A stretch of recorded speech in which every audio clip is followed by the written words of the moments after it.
বাড়িটা বেচে দে, মেশিনটা নিয়ে। এই কথাটা আমি এখনো সব জায়গায় ভুলি না, এরকম লেভেলে সাপোর্ট করেছে। ফোকলোরে শুনতে পাচ্ছি যে চাঁদ সদাগর ছিল। আমাদের মিথিক্যাল যে স্টোরিজে সেগুলোতেও বাঙালি ব্যবসাদার, কিন্তু 20 জন লোক মিলে 1000 পিস জল ভরা হবে 1 ঘন্টায়, আর এখানে একটা লোক 8000 পিস জল ভরা 1 ঘন্টায় করছে। তখন তারা অন্য মিষ্টিগুলো বানাতে শুরু করলো। তারপর আমরা সর ভাজা বা সর পুরিয়া, ডেলিকেট সন্দেশগুলো বানাতে শুরু করলাম। ইফ ইউ হ্যাভ আইডিয়া, তোমাকে ওটার পিছনে লেগে থাকতে হবে। তুমি 1000 বার ফেল করলেও একদিন না একদিন সাকসেস হবে, if your idea is right.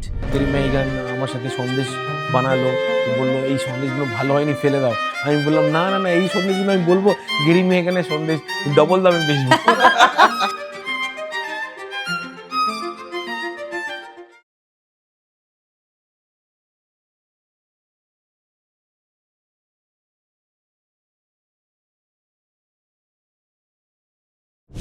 Welcome to the latest episode of my weekly podcast, Straight Up with Shri.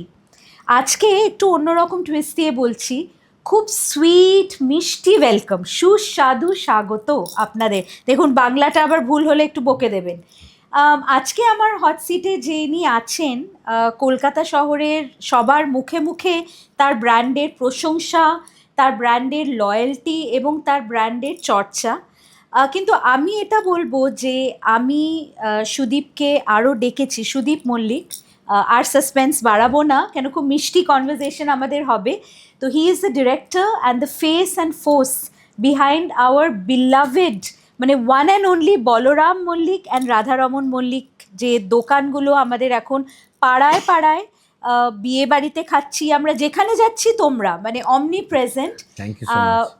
One of the reasons for getting him also is that আমি এটাও প্রুভ করতে চাই through my business in Bengal series যে বাঙালিরা বেশ ভালোই কিন্তু ব্যবসা করতে পারে এবং করছে। Men like Sudeep, business leaders like Sudeep and innovators like Sudeep, যারা একটা পুরনো জিনিস, পুরনো সৃষ্টি, পুরনো একটা ট্রেডিশনাল একটা খাবার, সেটাকে আজকে একটা ওয়ার্ল্ড ফুড এবং একটা লাইফস্টাইল কুইজিন বানাতে চাইছে। ফার্স্ট অফ অল আমার অনেক স্যালুটেশনস তোমাকে, welcome to the show. Thank you so much. কিরম লাগছে বলো আমার শোতে এসে? দারুণ লাগছে। পডকাস্ট তোমার দেখছিলাম আমি, অনেক ভালোই হচ্ছে, আরও তুমি বড় করে করো, এটাই কামনা করব। Thank you so much. এটাও একটা ব্যবসা, বাঙালি মেয়ে first podcaster in Bengal after being away for 22 years. কলকাতায় এসে podcast, it's been a rocky road, কিন্তু when I have guests like you, thank you.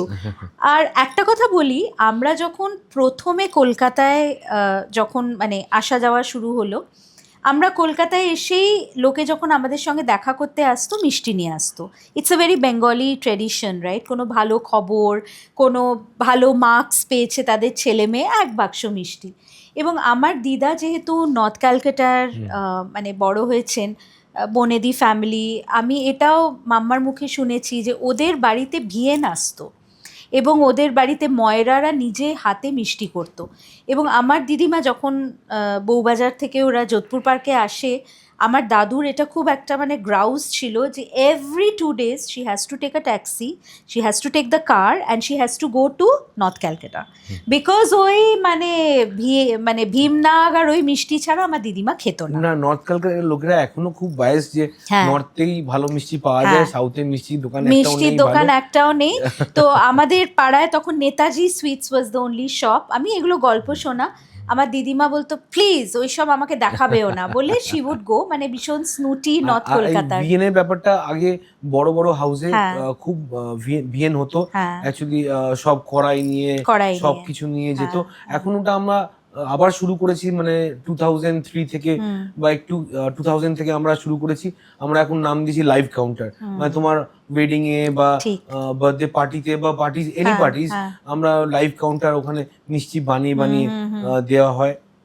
অনেক ক্যাটারারও করে, তো আমরাও করি ওটা। আমরা মিষ্টির লাইভ কাউন্টার করি, ওই সামনেই বানিয়ে দেওয়া হয়। রাইট। আমার মনে হয় আমরা অনেক বেশি মানে we were aware of this brand. কিন্তু আমি আজকের আমাদের এই পডকাস্টের আড্ডাটা সুদীপ শুরু করতে চাই উইথ আ স্টোরি যেটা আমার মনে হয় কলকাতার ইতিহাসের সঙ্গে লতায় পাতায় খুবই একটা তার ঘনিষ্ঠ একটা সম্পর্ক আছে। সেই কোন্নগর থেকে তোমার কি হবে great great grandfather he comes to Kolkata in 1880, Ganeshchandra Mallick, এবং তখন নর্থ ক্যালকাটার একটি মিষ্টির দোকানে উনি কারিগর ছিলেন। এবং তারপরে উনি 3 বছর সঞ্চয় করে ভবানীপুরে তোমাদের প্রথম দোকানের প্রতিষ্ঠা হয়। উনি মিষ্টিতে কি করে ইন্টারেস্টেড হলেন বিং আ ম্যান? মিষ্টি আমাদের ফ্যামিলি বিজনেস ছিল। কোন্নগরে মল্লিক সুইটসটা কিন্তু আরো পুরনো। আচ্ছা, তো এখনো মল্লিক সুইটস আছে, নিউ মল্লিক সুইটস হয়েছে, একটা মল্লিক সুইটস আছে ওই কোন্নগরের কাইফার রোড বলে ওটাকে, ওইখানে এখনো আছে আমাদের দোকান। তো ওই ফ্যামিলি বিজনেস থেকে ভেঙে এসে নিজে করব এই ব্যাপারটাই আমার কাছে খুব স্ট্রং একটা মোটিভেট করে এখনো পর্যন্ত। আর তারপরে নিজে করব, সে হেঁটে হেঁটে জায়গা চুজ করা, মানে হেঁটে হেঁটে যাওয়া, নর্থ ক্যালকাটা থেকে হেঁটে হেঁটে কালীঘাট অব্দি গেছে, মানে কালীঘাট অব্দি প্রপার শহর ছিল আর কি, মানে ভবানীপুর পরে অনেকটাই জঙ্গলের মতন ছিল তখন তো। হ্যাঁ, তো সেই অবধি গেছে। হাজরায় জমি কিনেছে কিন্তু বাড়ি করে উঠতে পারেনি, কারণ শরীর অসুস্থ হয়ে যায়, কোন্নগর ফিরে গেছিলেন উনি। তো এই ব্যাপারগুলো আর কি, যে হাজরায় থাকবো, ভবানীপুরে দোকান করব, তো এই ব্যাপারটা উনি করেছেন। এই এন্টারপ্রেনারশিপটা ওনার মধ্যে ছিল। এটাই হয়তো আমাদের জেনেটিক্যালি পাঁচজন হয়েছে। আমি ভাবি, মানে আমি এখনো এই দোকান খুঁজতে যাই, দোকান দেখতে যাই, ওরকম কোন এলাকায় কোন দোকানটা করব আমি নিজে যাই। হ্যাঁ, মানে কোনো ব্রোকার বা ওরকম আমাদের এজেন্ট নেই যে নিয়ে যাবে দেখাবে। আমরা নিজে গিয়ে গিয়ে দেখি যে না এটা পছন্দ হচ্ছে না, এই জায়গাটা করা উচিত বা এই জায়গাটা করা উচিত নয়, সেটা আমরা এখন নিজেরাই যাই। ঠিক। এবং তারপরে আমি শুনেছি যে তোমাদের ওই ভবানীপুরের দোকানের নলেন গুড়ের মিষ্টি বিকেম মানে কাল্ট বলতে পারো। আশুতোষ মুখার্জি খুব মানে রেগুলার উনি কাস্টমার ছিলেন, খুব ভালোবাসতেন তোমাদের দোকানের মিষ্টি। তারপরে যাত্রাটা passed on to his brother, if I'm not mistaken, grandson, to his grandson. ওকে। এবং সেখান থেকে তোমার বাবা, আমার মনে হয় প্রদীপ মল্লিক, মানে হি ওয়াজ দ্য পার্সন যে অনেকটা এই মানে ব্র্যান্ডের যে এক্সপ্যানশনটা উনি ঘটিয়েছেন রিলেন্টলেসলি। মানে 17 বছর বয়স থেকে, তুমি এক্ষুনি অফ দ্য ক্যামেরা বলছিলে যে মেশোশাই এখনও মানে for him the shop is মানে এভরিথিং। তো সেটা ওনার এই পুরোনো দিনের গল্পটা আমাদের একটু যদি শোনাও। বাবাকে দেখেই আমার ইন্সপিরেশন, বাবা ইন্সপিরেশন। আর বাবা বিশাল ফুডি, ফুডি কথাটা পরে বলছি। তো এই ব্র্যান্ডটা ক্রিয়েট করেছে বাবা। আগে ছিল গণেশ মিষ্টান্ন ভান্ডার। সেই গণেশ মিষ্টান্ন ভান্ডার থেকে মানে গণেশচন্দ্র মল্লিক শুরু করেছিলেন, গণেশ মিষ্টান্ন ভান্ডার নাম ছিল। এখনো পুরনো কিছু বাড়ি আছে ওইখানে ভবানীপুরে, যারা গণেশের মিষ্টি বলেই বলে গণেশের দোকানে যাও বা গণেশের দোকান থেকে নিয়ে এসো, এরকমই বলে। বাবা এই বলরাম মল্লিকের ব্র্যান্ডটা ক্রিয়েট করে আমার গ্র্যান্ডফাদারের রেসপেক্ট দিয়ে, বলরাম মল্লিক এবং রাধারমণ মল্লিক। তো এটা এই 1960s হয়। তারপরে তো বলরাম মল্লিক নামেই চলে আসছে। আর আমি জয়েন করার পরে এটাকে আরো ভার্সেটাইল, মানে আরো বেশি জায়গায়, অনেক জায়গায় অ্যাভেলেবেল করতে পেরেছি। আরো চেষ্টা করছি আরো ব্রাঞ্চেস বা কিভাবে মিষ্টি সব জায়গায় পৌঁছে যেতে পারি। এখন দেশের যে কোনো প্রান্তে আমরা মিষ্টি পৌঁছে দিতে পারছি। আচ্ছা, তো সেইভাবেই আমাদের ব্র্যান্ড এক্সপেনশনটা হচ্ছে। রাইট। তোমার কাছে আমি আসবো এই প্রশ্ন নিয়ে যে তুমি কি ছোটবেলা থেকেই জানতে যে আমি এই প্রফেশন, আমার ফ্যামিলি বিজনেসটারই আমি হাল ধরবো? একদমই তাই। আমি যখন আমাকে স্কুলে জিজ্ঞেস করতো যে কি হবে বড় হয়ে, এই জেনারেল কোশ্চেন সবাই জিজ্ঞেস করে, আমি বলতাম বিজনেসম্যান। তখন অনেকেই কিন্তু নাক ছিটকাতো, মানে আমি বিশেষ করে বাঙালিরা, বিজনেসম্যান কি বিজনেস করবে? আমি বলতাম কেটারিং করব, মিষ্টির দোকান করব, রেস্টুরেন্ট করব, এরকম টাইপেরই বলতাম ঘুরিয়ে ঘুরিয়ে। অনেক সময় মানে কে কেমন অ্যাকসেপ্ট করছে দেখতাম, তেমন করে বলতাম আর কি। তো খাবারের বিজনেস করব এটা আমার সবসময় মাথায় ছিল। কেন, যেটা বলছিলাম বাবা ভীষণ ফুডি ছিল। মানে একটা দোকান ছিল তখন, অ্যাম্বাসেডর গাড়ি ছিল, হ্যাঁ, তারপরে আমাদের ওই মারুতি ভ্যান কেনা হয়েছিল, একটাই গাড়ি ছিল। তো ওই গাড়ি একটাই থাকুক, বাড়ি ছোট হোক, ঘর ছোট একটাই হোক, সেটা কোনো ব্যাপার না, কিন্তু যে রেস্টুরেন্ট কলকাতায় খুলতো আমরা ওখানে পৌঁছে যেতাম। যা খাদ্যরসিক বাঙালি, যা নতুন খুলতো, তাজ বেঙ্গল যেদিন খুলেছে আমরা পরের দিন পৌঁছে গেছি, অ্যাস্টার খুলেছে পৌঁছে গেছি। তো এই এক্সপিরিয়েন্স গুলো আমার ছোটবেলা থেকে হয়েছে।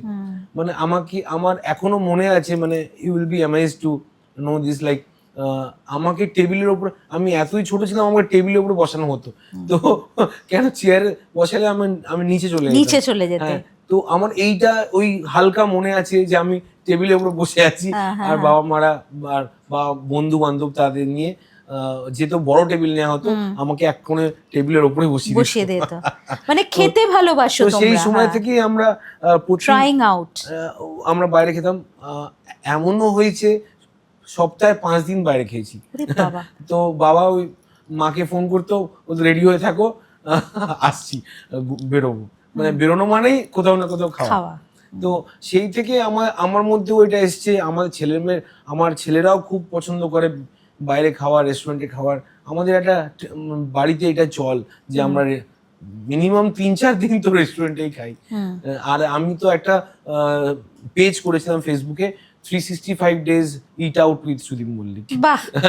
তারপর রেস্টুরেন্ট করার পরে ওই পেজটা এখন ইউজ করছি না, কেন নিজের রেস্টুরেন্ট করেছি, তারপরে সব জায়গায় খেয়ে বেড়াচ্ছি, পোস্ট করছি, দেখতে ভালো লাগে না অতটা, তাই জন্য ওটাকে এখন স্টপ করেছি। কিন্তু আমার 365 দিন বাইরে খাওয়া হয়, বাড়িতে না, মানে খুব রেয়ারলি খাওয়া হয়। আর যখন ব্রেকফাস্ট করতাম, আমি এখন ব্রেকফাস্ট করি না, ওটাতে আসবো আমি কেন করি না ব্রেকফাস্ট। যখন ব্রেকফাস্ট করতাম তখন শুধু বাড়িতে খাওয়া হতো একবেলা, আর আমাদের এলাবোরেট ব্রেকফাস্ট ছিল, মানে সবাই মিলে ব্রেকফাস্টেই দেখা হতো। আর ব্রেকফাস্ট মানে 2 ছেলে, বাবা মা সবাই মিলে একসাথে আমরা ব্রেকফাস্ট করতাম। আর তার জন্য সকালবেলা যারা কাজ করে, মানে রান্না করে, তারা সেই 6টা থেকে ব্রেকফাস্ট রেডি করতো। ওরে বাবা, কি থাকতো ব্রেকফাস্টে প্লিজ বলো, আমার তো খিদে পাচ্ছে শুনে। একদিন এক এক রকম থাকতো, একদিন কচুরি থাকতো, একদিন ধোসা থাকতো, মানে ওরকম নিয়ম করে দিয়েছিলাম। একদিন পোহা থাকতো।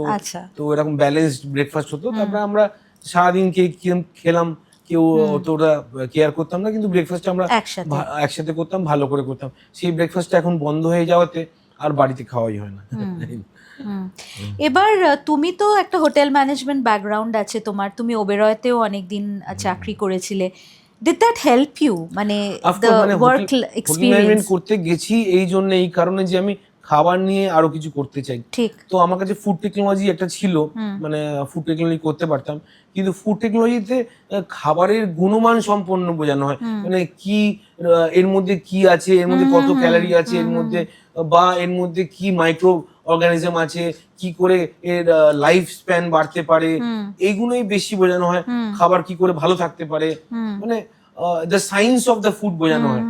তো সায়েন্স অফ দ্য ফুড আমি অনেকটাই কিছু জানি, বা একটু পড়লে জানা যায়, কিন্তু রান্না করব কি করে সেটা কিন্তু আইএইচএম মানে হোটেল ম্যানেজমেন্ট করলে, মানে বা শেফের কুলিনারি কিছু পড়লে সেখান থেকে শেখা যায়। রাইট।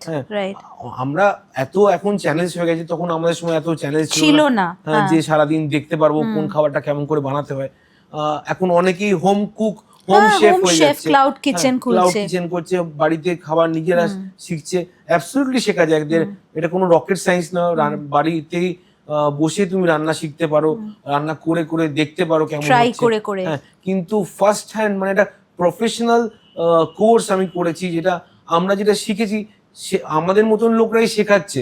তো সেখান থেকে তুমি শিখছো, বা ইউটিউব থেকে দেখছো। তো আমরা ওই প্রফেশনাল কোর্সটা করেছি, যাতে আমাকে আবার ওই গতানুগতিক, মানে নর্মাল কোর্স আমি না হলে বিকম করতাম, বিকম না করে আমি হোটেল ম্যানেজমেন্ট করেছি। তো ওইখানে আমি একটা প্রফেশনাল ট্রেনিং পেয়েছি, কেমন করে শেফরা কাজ করে, কেমন করে রেস্টুরেন্ট চালানো হয়, কেমন করে হোটেল চালানো হয়, এগুলো অনেক শেখার আছে। ইনগ্রিডিয়েন্টস নিয়ে অনেক শেখার আছে, নতুন নতুন ইনগ্রিডিয়েন্টস রোজ ইন্ট্রোডিউস হয়। যেমন যখন আমি ওবেরয়তে ছিলাম তখন চকো চিপস ইউজ করতে শিখলাম, মানে চকো চিপস তখন তার আগে ইউজই হয়নি, এখন এত কমন হয়ে গেছে।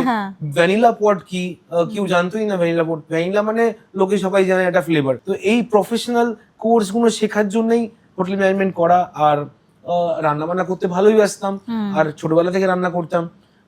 কিন্তু আমি রান্না যখনই করি তখন এটা কিছু একটা অন্যরকম রান্না করি, ডাল ভাত বা ডাল করলেও কিন্তু সেটা রকেট আর রিকোটা ডাল তার কাছে। আরে বাবা দারুণ, তাহলে তো একদিন তোমার বাড়িতে পডকাস্টটা করা উচিত ছিল, ভুল লোকেশন হয়ে গেল এটা। আমার বাড়িতে রণবীর ব্রার এসেছিল, ও লাভলি, রান্না করেছে, হ্যাঁ আমরা একটা শো করেছি, আর দোকানেও অনেক বড় বড় শেফ এসেছিল, গেরি ম্যাহিগান এসেছিল কিছুদিন আগে, গেরি ম্যাহিগান আমার সাথে সন্দেশ বানালো, তো বললো এই সন্দেশগুলো ভালো হয়নি ফেলে দাও, আমি বললাম না না না এই সন্দেশগুলো আমি বলবো গেরি মেহগানের সন্দেশ, ডবল দামে বেচবো।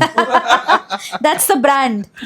তো এরকম মজার জিনিস হতে থাকে লাইফে, এগুলোই আমাদের ইন্সপায়ার করে যে আরো বড় করার জন্য। সুদীপ, এখন hotel management is a very coveted profession. আমরা দেখছি যে along with IHM কলকাতায় ধরে নাও এত প্রাইভেট কলেজেস হয়ে গেছেন, দে সুপার ডুপার এক্সপেন্সিভ, কিন্তু যখন তুমি এই প্রফেশনটা চুজ করেছো, যদিও তোমার একটা ফ্যামিলি লিনিয়েজ বা ব্যাকগ্রাউন্ড আছে, I am sure hotel management was not seen as something you know যে মানে কি এটা হোটেল ম্যানেজমেন্ট, ইউনো যেরকম এয়ার হোস্টেসের জবটাকে দেখতে একটু তাচ্ছিল্য দিয়ে দেখা হতো যে কি, আমারই ফ্যামিলিতে একজন এয়ার হোস্টেস ছিলেন, আমার এক মাসি, শি ইজ নো মোর, মানে মার মুখে শুনেছি যে বলা হতো যে কি এটো তোলে, লোকের এটো বাসন তুলছে, মানে মেয়ের আর এয়ার হোস্টেসের কোনো মানে পার্থক্যই নেই, ওই ডিগনিটি অফ লেবারটা আমাদের দেশে এমনিতেই কম, আগে আরো কম ছিল। তো তুমি কি এগুলো ফেস করেছো, মানে did you face this kind of taboos বা unconscious bias towards the profession? আমাদের বন্ধু বান্ধবরা এরকম আমার সাথে কেন কোনোদিন করেন, কেন they know that my family background, কিন্তু যদি আমি অন্য জায়গায় কোনো আমার কোয়ালিফিকেশন দিতাম বা কিছু হতো, ওখানে ধরো অনেক ইঞ্জিনিয়ার্স আছে বা অনেক ডাক্তাররা আছে, তারা কিন্তু তখন আমি ইন্ট্রোডিউস করতাম অ্যাজ আ শেফ, হ্যাঁ, মানে আমি বলতাম না যে আমি হোটেল ম্যানেজমেন্ট করেছি বা কিছু, হ্যাঁ, ওখানে আমাদের খুব একটা পাত্তা দেওয়া হয় না বা খুব একটা ইম্পর্টেন্স দেওয়া হয় না যে এটা তো যে কেউ লোক করতে পারে আর কি, রান্না আবার কি জিনিস, তো এটা আর কি অতটা মর্যাদা এখনো পাইনি। কিন্তু আস্তে আস্তে দেখছো যেমন এই শেফরা বড় শেফ হচ্ছে, মিশেলিন পাচ্ছে, বাঙালি শেফরা মিশেলিন পাচ্ছে। আমার খুব ক্লাসমেট বন্ধু সুজন সরকার ইন্ডিয়ান খুলে 6 মাসের মধ্যে মিশেলিন পেয়েছে শিকাগোতে, মানে এইগুলো মিশেলিন পাওয়া মানে একটা বিশাল অ্যাক্রেডিটেশন। তো এইটা আর তারা যেমন পয়সা উপার্জন করছে হয়তো ইঞ্জিনিয়ার বা ডাক্তারদের থেকে অনেক বেশি, তো এই যখন তারা সাকসেসফুল হচ্ছে আর লোক দেখতে পাচ্ছে যে কিভাবে কি স্কেলে সাকসেস হচ্ছে, পাওয়া যেতে পারে বা হতে পারে, তখন মর্যাদা দিচ্ছে। At the end of the everything goes down to money, মানে how much money you are making. এটা শুনতে খুব খারাপ লাগে, কিন্তু that is what all about, that's a reality. In fact ফ্যামিলিতেও মানে আমাকে একজন খুব নামকরা ইউটিউবার বলেছেন, সে হয়তো কোনো অ্যাক্টরের থেকে অনেক বেশি কামায়, সে বলছে যে যতদিন না আমি পয়সা আর্ন করতাম, I didn't get the respect from my parents as well, because ওরা তো বুঝতোই না হোয়াট আই এম ডুইং একটা ক্যামেরা চালিয়ে, you know. So these are important points. এবার তুমি যখন এলে, তুমি যখন ব্যবসার হালটা সামলালে, প্রথমত বাবা ছেলের ডায়নামিকটা আমার ভীষণ ইন্টারেস্টিং লাগে, বিকজ এটা অফেন বলা হয় যে দুটো মহিলা কখনো এক কিচেন ইউজ করতে পারে না, যে বাসনে যেরকম ঠোক্কাঠুক্কি লাগবে, দুটো মহিলা একসাথে কিচেনে মানে ফায়ারওয়ার্কস, মানে এক্সপ্লোশন। এবং এটা হয়তো সত্যি, কেন আমি জানি যখন আমি রান্না করতাম, আমার মা এসে মাঝে মাঝে তুই এটা কী করছিস, তো আমি মাকে বকে দিতাম যে তুমি কি শাশুড়ির মতন বিহেভ করো না, আমি জানি কি করে এই মাটনটা করতে হয়, তুমি যাও তো। কিন্তু এটা দেখবে একটা হয়, মানে there is always a clash. আমিও যখন আমার বোন রান্না করে একটু গিয়ে, but she is a pro, বিশেষও এটা হয়। আর আমার সাথে বাবার অনেক রকম ক্লাস হয়েছিল ইনিশিয়ালি, হ্যাঁ, এটা চেঞ্জ করতে পারবো না, ওটা করতে পারবো না, তারপরে you need to prove yourself, মানে তোমাকে ভালো রান্নাটা করে বাঁকে দেখাতে হয়েছে। তুমি ওবেরয়টা ছাড়লে কখন, দিয়ে কখন ঢুকলে তুমি একদম ফুল অন বিজনেসে? 2004 থেকে ফুল অন ঢুকলাম, মানে খুব শর্ট পিরিয়ড অফ টাইম ওবেরয়তে ছিলাম। তারপরে আমাদের রিনোভেশনের কাজ চালু হলো, তখন রাত্রিবেলা থেকে কাজ করাতাম আর কি, সারা রাত কাজ করাতাম, মিস্ত্রিরা কাজ করতো, তারপরে ওই পুরো দোকান পরিষ্কার, একদিনে দোকান বন্ধ হয়নি, দোকান পরিষ্কার করা হতো, তারপরে আমি চান টান করে আবার চলে আসতাম, 8টা-9টার সময় চলে আসতাম, দোকান খুলে দিতাম। তো ওই জিনিসটা যখন হলো তখন বাবা বলল এরকম লেভেলে যখন খাটতে পারে একটা মানুষ, তার উপরে একটা ট্রাস্ট চলে আসে, I need to prove myself even to your father. Exactly. তো না হলে তোমার উপরে হাল কেউ ছেড়ে দিতে পারবে না।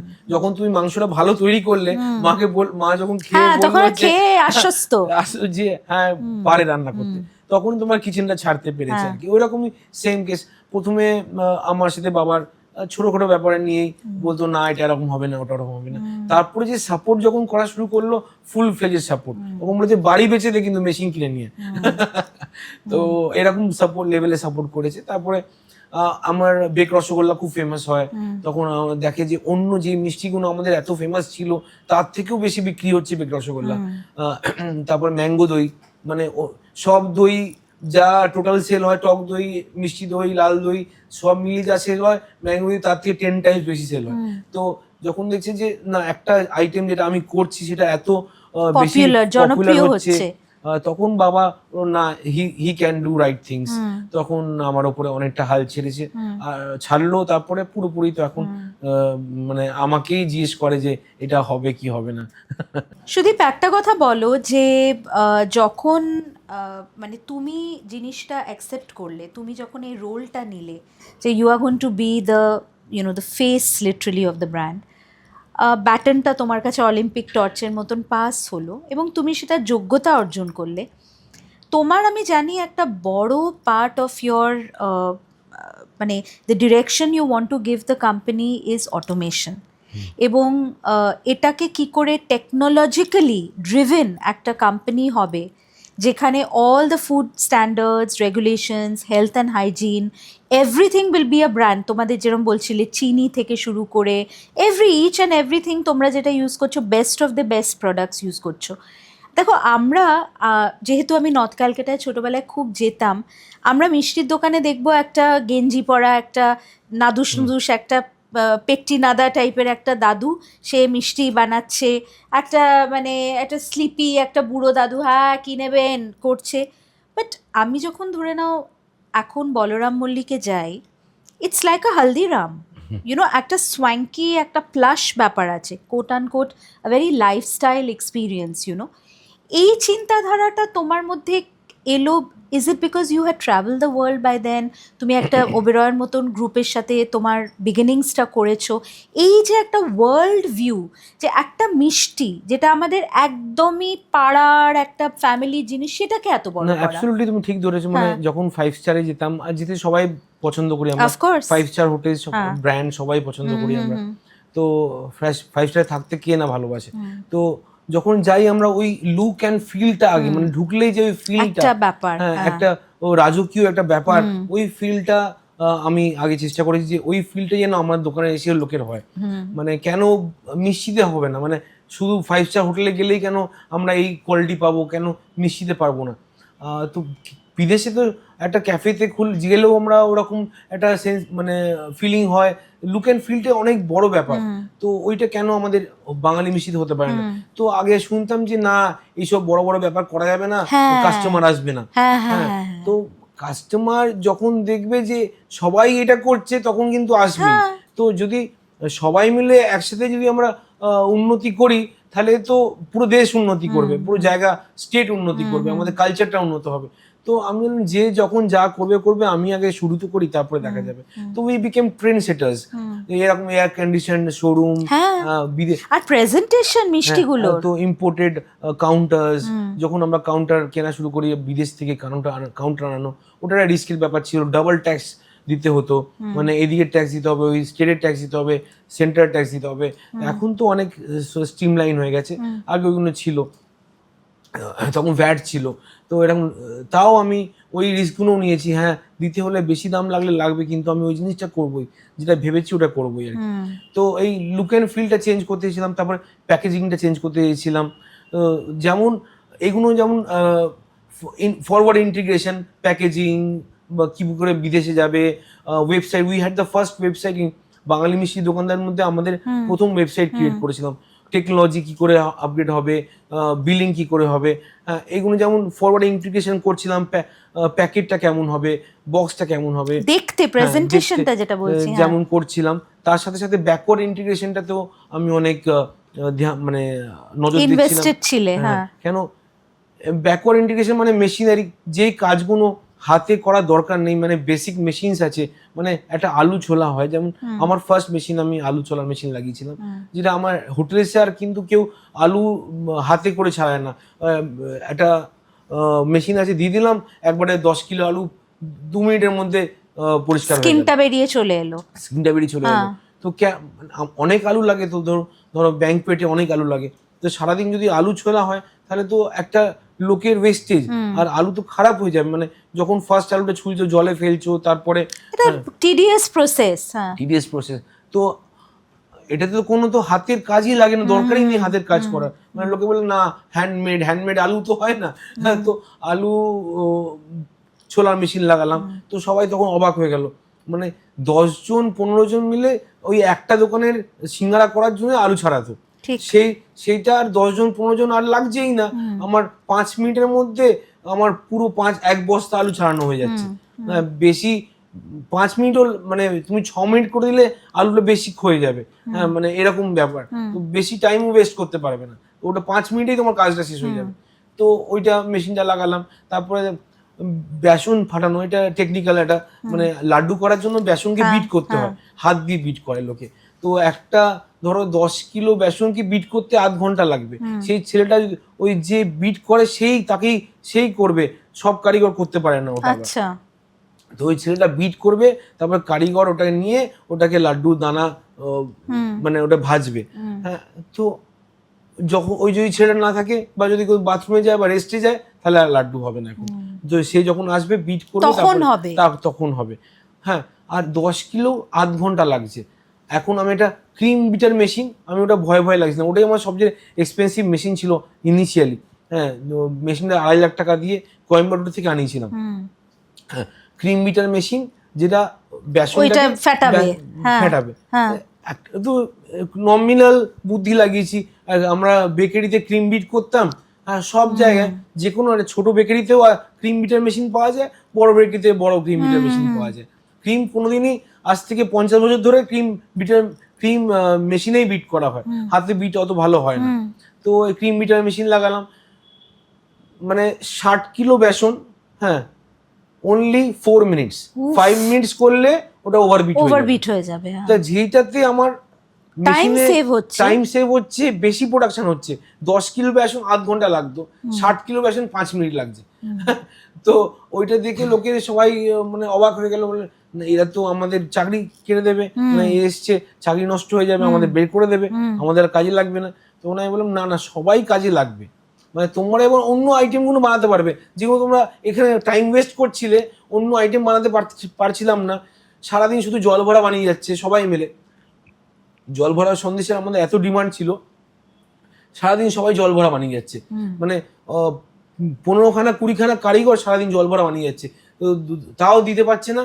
একটা দোকান দুটো দোকানে দিতে পারছে না, তো কাউন্টারে শুধু জল ভরা আছে আর কোনো আইটেমই নেই। হ্যাঁ, আর রসগোল্লা, পান্তুয়া আর জল ভরা। আর আমি তো ভাবলাম এরম করে তো দোকান বাড়ানো যাবে না, চলবে না। তো সবাই তখন আমাকে ইয়ার্কি করে বলতো, এত মেশিন তো করছেন। তারপর ময়দা মাখার মেশিন করেছিলাম, এসব একটা মেশিন করেছিলাম। তো এত মেশিন তো করছেন, তো একটা জল ভরা মেশিন আনতে পারলে বুঝবো আপনি কিছু করেছেন। তখন একটা মানে ঠাকুরের ইচ্ছা, একটা এক্সিবিশনে যাচ্ছিলাম, তখন আমি একটা চকলেটের মেশিন দিয়ে চকলেট বেরোচ্ছে, একটা মেশিন দিয়ে চকলেট ভিডিওতে চলছে, মেশিনটা ছিল না। আমি একটা ভিডিও দেখছিলাম, দেখি একটা এরকম করে একটা মেশিন থেকে চকলেট বেরোচ্ছে এক এক করে, খুব ফাস্ট, টাক টাক টাক টাক করে বেরোচ্ছে। তারপরে একটা লোক এসে ওই চকলেটটাকে ভাঙছে। হ্যাঁ, ভাঙতে ওর মধ্যে লিকুইড চকলেট বেরিয়ে পড়ছে। হ্যাঁ, তো মানে একটা সলিডের মধ্যে একটা লিকুইড, এটা তো আমার জল ভরা মেশিন। তারপরে ওই সব মেশিন খোঁজ খবর নিয়ে জাপান যাওয়া হলো। সন্দেশ, তখন আমার ফার্স্ট বিদেশ যাত্রা আর কি, জাপান থেকে বিদেশ যাত্রা শুরু হয়েছে। তো জাপান যাওয়া হলো, আর লিকুইড নলেন গুড় নিয়ে গেলাম, কোল্ড ড্রিঙ্কসের বোতলে প্যাক করে, আর 25 কিলো সন্দেশ পাক নিয়ে গেলাম। তো যখন মেশিনটা ফেলেছি পাকটা, এটা আমি সব জায়গাতেই বলি আর কি, এই স্টোরিটা খুব মজার স্টোরি লাগে আমার। তো আমি ভেবেছি যদি এইখানে যদি সাকসেস না হয়, তাহলে আমার জাপান ঘোরাটা অ্যাটলিস্ট হয়ে যাবে।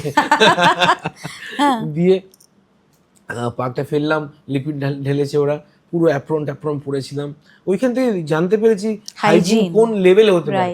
5 স্টার হোটেলে আমি হাইজিন দেখেছি, কিন্তু জাপানে ইজ ডিফারেন্ট লেভেল। তো একটা মজার জিনিস ছিল, ওইখানে একটা সিকোয়েন্স আছে, মানে তুমি আগে হাতে সাবান নিতে হবে, তারপর হাতে ধুতে হবে, তারপর তোমার ওটাকে ড্রাই করতে হবে। হ্যাঁ, তো এই তিনটের মধ্যে তুমি একটা যদি না করো, মিস করো, যে তুমি হাত ধুয়ে নিলে ঢুকে গেলে ঢুকতে পারবে না, দরজা খুলবে না। তোমাকে ওই 3টে সিকোয়েন্সই করতে হবে, ওর সাথে সেটিং করা আছে, তবেই তুমি ও দরজা খুলবে। মানে এরকম একটা জিনিস। যদি তোমার অ্যাপ্রন না পরে থাকো আর তোমার টুপি না থাকে, আজ থেকে 20 বছর আগের কথা বলছি, 20 বছর না 25 বছর হয়ে গেল, হ্যাঁ, ও দরজা ও সেন্স করবে যে তুমি ঠিক মানে তোমার যে ড্রেসটা ওটা প্রপার নয়, ও দরজা খুলবে না। তো এটা একটা রুলের মধ্যে করে দিয়েছে ওরা এটা করবেই, বাই ডিফল্ট ওরা মাস্ক পরবে, টুপি পরবে আর অ্যাপ্রন পরবে। মানে আমি মাস্ক পরা তো কোভিড থেকে আমরা শিখলাম ইন্ডিয়াতে, আমি তার আগে থেকেই জাপানে দেখি সবাই মাস্ক পরে ঘুরতো। সোশ্যাল রেসপন্সিবিলিটি, মানে আমার থেকে যাতে অন্য লোকের না হয়ে যায়। মানে রাস্তাতে যেতে যেতে শিবুয়া তো তুমি জানো সবচেয়ে ওয়ার্ল্ডের সবচেয়ে বিজিয়েস্ট ক্রসিং, হ্যাঁ, মানে সবসময় সারা রাত্রি 2টোর সময় 5,000 লোক পার করছে আর আসছে। তো শিবুয়ার মতন জায়গাতেও কারো বডির সাথে বডি টাচ করবে না। বা এরকম হয়েছে ব্যাগটা আমার ধাক্কা লেগেছে, ওরা সরি বলছে, মানে ওর ব্যাগে ধাক্কা লেগেছে একজনের, ও সরি বলছে, মানে এতটাই ওরা পার্টিকুলার অ্যাবাউট থিংস। কারেক্ট। তো তারপরে সেই গল্পটা কমপ্লিট করো, কি হলো সেই নলেন গুড় আর ওইটা? তারপরে নলেন গুড় যে মেশিন থেকে বেরোলো, 3-4টে পিস বেরোবার পর ওরা আমাকে একটা হাতে দিল যে try this, break it and see. যখন ভাঙলাম, ওই অ্যাপ্রন যেটা পরেছিলাম ওটা পুরো নলেন গুড়ে ভিজে গেল, মানে এতটা গুড় ভেতরে ঢুকে গেছে। আমি মানে এত ওয়ান্ডার লাগলো। তারপরে এই ভিডিও করেছিলাম, ভিডিওটা এনেছিলাম। তারপর ওদের কমার্শিয়ালগুলো দেখছিলাম, ওদের সাথে কথা বলে বসে মিটিং করে ওরা বলছিল এত দাম, অনেক কোটেশন, দৌড়াদৌড়ি করেও অনেক দাম কমিয়েও হ্যাঁ দেখলাম যে এটা আমার আয়ত্তের বাইরে। হ্যাঁ, তো বাবার কাছে এসে তো খুবই দুঃখী হয়ে এসেছি আর কি। যখন কি হয়েছে ব্যাপারটা কি হলো, জাপান থেকে ভিডিও দেখা কি হলো দেখালাম, বাবা থেকে অবাক হয়ে যাচ্ছে, যে দেখছে অবাক হয়ে যাচ্ছে, এই মেশিনটা ফেলে তো আমাদের মানে স্বর্গ পাওয়ার মতো। আমি বললাম যে তো কি দুঃখী কেন তুই? বলছে এই মেশিন নিয়ে দুঃখী কেন? অনেক দাম, আনা যাবে না, এত দাম। হ্যাঁ, আমি চায়না থেকে দেখছি, চায়নাতে হয়তো কম দাম হতে পারে, হ্যাঁ, কিন্তু চাইনিজ মেশিনের আবার খারাপ হয়ে যেতে পারে আর কি। খারাপ মানে তখনকার দিনে আরো ছিল আর কি, অত ইনফেমাস ছিল চায়নার মেশিন। এখন চায়না সবই বানাচ্ছে, সবই কপি করছে। তো তখন না চায়না মেশিন ছাড়, এইটা যেটা পেয়েছি সেটা নিয়ে অনেক দাম, কত দাম, মার্সিডিজের মতন দাম। আমাদের তো মারুতি ভ্যান, মার্সিডিজের দামে কি মেশিন কিনবো? তো বলছে বাড়িটা বেচে দে, মেশিনটা নিয়ে। এই কথাটা আমি এখনো সব জায়গায় বলি না, এরকম লেভেলে সাপোর্ট করেছে বাবা, যে বাবার ভিশনও ছিল। তো মেশিনটা আমার চাই, তো we got the machine and then বাড়ি বিক্রি করলে না, আমরা অনেক লোন টোন নিয়ে যা হোক করে মেশিন বন্ধুদের কাছ থেকে কিছু টাকাও ধার নিয়ে সবাইকে ফেরত দিয়ে দিয়েছিলাম 6 মাসের মধ্যে, যাই হোক। কিন্তু ধার টার করে মেশিনটা যা হোক করে নিয়ে এলাম, কারণ মেশিনটা ফুল পেমেন্ট না করলে তোমাকে মেশিনটা ডেলিভারি করবে না। তো দ্যাট ওয়াজ আ প্রবলেম। মানে যদি আমি ইনস্টলমেন্ট করতে পারতাম তাহলে ঠিক ছিল। তো আমি ওরকমই আর কি যেখান থেকে পয়সা জোগাড় করে মেশিন নিয়ে এলাম। মেশিনটা যখন চালু করলাম একটু কিছু প্রবলেম হচ্ছিল, সেটা একটা বিশাল মানে হয়ে গেল। তারপরে ওই প্রবলেমগুলো সলভ করে মেশিন যখন আলটিমেটলি চালু হলো, মানে 8,000 পিস সন্দেশ, হ্যাঁ, একটা লোক লাগবে, হ্যাঁ, in 1 hour 8,000 pieces of Sandesh it can make in 1 hour একটা লোকের সাহায্যে। আর আমাদের 20 জন লোক মিলেও, হ্যাঁ, মানে 1 ঘন্টা যদি কনস্ট্যান্ট কাজ করে 1000 পিস জল ভরা হবে। 20 জন লোক মিলে 1000 পিস জল ভরা হবে 1 ঘন্টায়। আর এখানে একটা লোক 8,000 পিস জল ভরা 1 ঘন্টায় করছে। তখন এই যে 20 জন লোক যারা সারাদিন ধরে জল ভরা বানাতো, তাদের কাজটা শেষ হয়ে গেল। তখন তারা অন্য মিষ্টিগুলো বানাতে শুরু করলো। তারপর আমরা সর ভাজা বা সর পুরিয়া এইসব ডেলিকেট সন্দেশগুলো বানাতে শুরু করলাম। প্রচুর ভ্যারাইটি বেড়ে গেল, 250 রকম ভ্যারাইটি হয়ে গেল। হ্যাঁ, তারপরে এই কারিগরগুলোকে ফ্রি পাচ্ছিলাম যে অন্য মিষ্টিগুলোতে তাদের নিয়ে কাজ করার জন্য। নিত্য নতুন মিষ্টি বানাতে শুরু করলাম, সিজনাল মিষ্টি বানাতে শুরু করলাম। এই জল ভরার যে টেনশনটা ছিল ওটা চলে গেল। তো ওই একটা স্টেপে আমার অনেক কিছু হয়েছিল আর কি। আচ্ছা, একটা কথা বলো সুদীপ, এটা আমার কিউরিওসিটি আসছে। কলকাতার ফুচকা, উই অল লাভ ইট, এখন ব্র্যান্ড হয়ে যাচ্ছে ফুচকার। বাট আমার কথা হলো, আমরা যেন মজা করে বলতাম না যে কলকাতার ফুচকায় ওই ফুচকাওয়ালার ঘাম থাকে, মানে ওইটা অ্যাডস দ্য ফ্লেভার, ওই চটকটা ওটার থেকেই আসে। সেরকমই একটা ময়রা যখন মিষ্টি বানান, ওনার ওই হাতের যে মানে বানানো বা ওনার যে এক্সপার্টিজ, দ্য হিউম্যান স্কিল, সেটা তুমি it's almost like being replaced by AI or একটা মেশিনারি। তাতে কি স্বাদের কোনো ডিফারেন্স হলো না? না, স্বাদের এটাই বলছিলাম যে এটাও আমি জাপান থেকে শিখেছি। অনেক কিছু পাওয়া যায় জাপান থেকে, ওদের সাথে কথা বললে অনেক কিছু শেখা যায়। হ্যাঁ, কেন শেখা যায় আমি বলছিলাম যে এই পয়েন্টটা, যে ওরা শুধুমাত্র ট্র্যাডিশন, শুধু ইনোভেশন না, শুধু অ্যাডভান্সমেন্ট না, ওরা ট্র্যাডিশনকে ধরে রেখে কিভাবে ওরা উন্নতি করেছে সেই জিনিসটাও শেখার আছে। মানে এখনো জাপানিজ বাড়িতে কিন্তু ওই দরজাটা মাটিতে শোয়, দরজাটা কাগজের হয়, হ্যাঁ, পেপার ডোর ইউজ করে। এখনো ওরা ট্র্যাডিশনাল অ্যাটায়ার পরে, তারপরে গ্রিটিংস গুলো সবাই জানেন জাপানিজরা যেমন করে গ্রিটিংস করে বা যেমন করে মানে ওয়েলকাম করে দেখার মতন। এই কালচারটা মানে এত উন্নত, কিন্তু তাও ওরা রুটসটাকে ছাড়েনি। এটা শেখার জিনিস আছে। তো ওরা ফার্স্ট টাইম বললো যে আমরা প্রোডাক্টের জন্য মেশিন বানাই, মেশিনের জন্য প্রোডাক্ট নয়। তুমি আমাকে প্রোডাক্ট দাও, আমরা ওটাকে ওরা অনেক নিরীক্ষণ করে ওরকম ভাবে একটা যেমন আছে আমরা ওই টেক্সচার দেবো, ওই টেস্ট দেবো, তবেই আমরা নিজেকে মনে করবো সাকসেসফুল। আমি তোমাকে বলবো না রেসিপি চেঞ্জ করো। আমরা যে আমাদের ট্র্যাডিশনাল রেসিপি সেগুলো তো সব ফলো করছি, মানে এত 100 বছর পুরনো রেসিপি ওগুলোই আমরা ফলো করছি, কিন্তু মিডিয়ামটা যেটা হাতে করার দরকার নেই সেটা মেশিনে করছি। যেই মিষ্টিগুলো ধরো হাতেই হয় সেগুলো এখনো হাতে হচ্ছে, এখনো হচ্ছে। তো এই ডেলিকেট মিষ্টিগুলো যে কথা যেগুলো বলছিলাম সেগুলো এখনো হাতে হচ্ছে।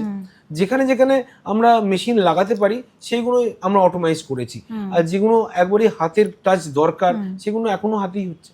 Does that explain the price? Or is the price also part of this whole strategy? যে তুমি যেরকম খুব সুন্দর করে বোঝাচ্ছিলে যে একটা গডিভা বা লিন্ট, এগুলো তো এখন লোকে গিফটিং পারপাসে দেয়। মানে একটা বিয়েতে, মানে একটা ইন্ডাস্ট্রিয়ালিস্টের মেয়ের বিয়ে হলো, 4টে লিন্টের একটা বিরাট বক্স এসে গেল। সেরকমই কি তুমি you envisage Balaram Mallick in that space? Absolutely. আমরা চকলেট এত ফেমাস হয়েছে, চকলেটের যে ব্যবসা যে লেভেলে আছে সেখানে তো বাঙালি মিষ্টি কোনো যেতেই পারিনি। ওই ব্যবসার ইকোনমিক্স বলতে চাইছিলাম।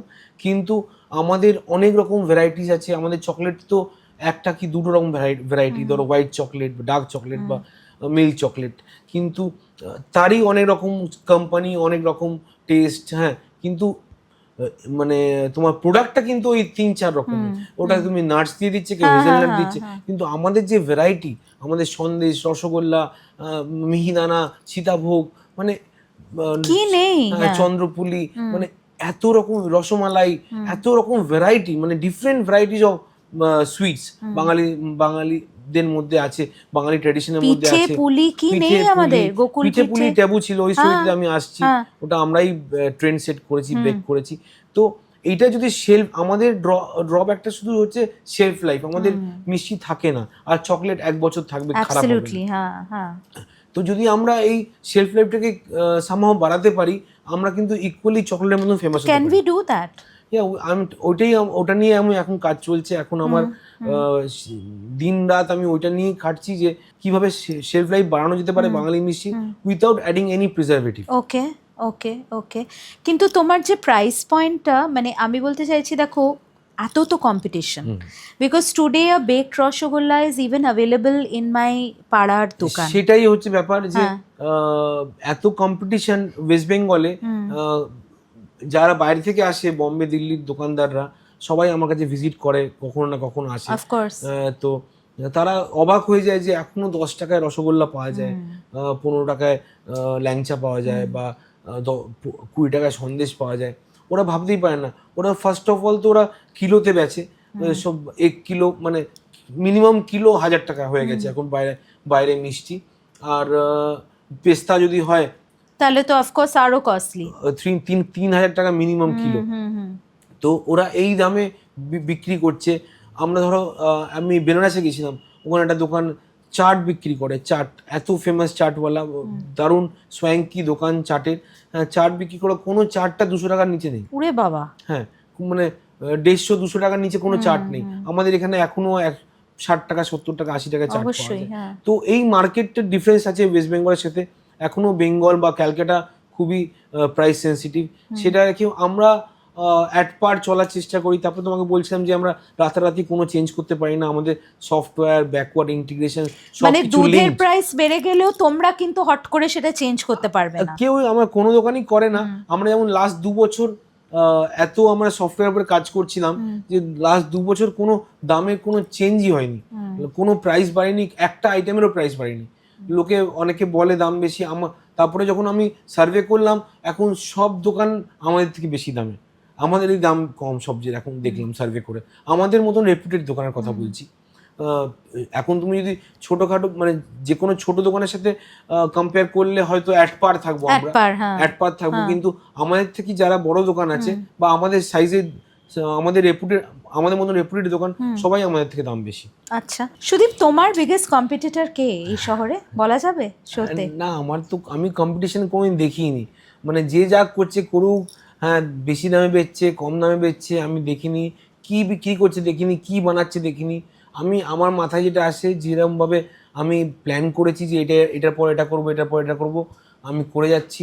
আর ধরো আমার আগে আমি যেটা ভেবেছিলাম করব, আমি অনেক সময় দেখেছি যে অন্যরা করে ফেলেছে অলরেডি, তাও আমি কিন্তু করি। হ্যাঁ মানে আমি এরকম না যে ও করে ফেলেছে বলে আমি আর করবো না, বা আমি তাও করি।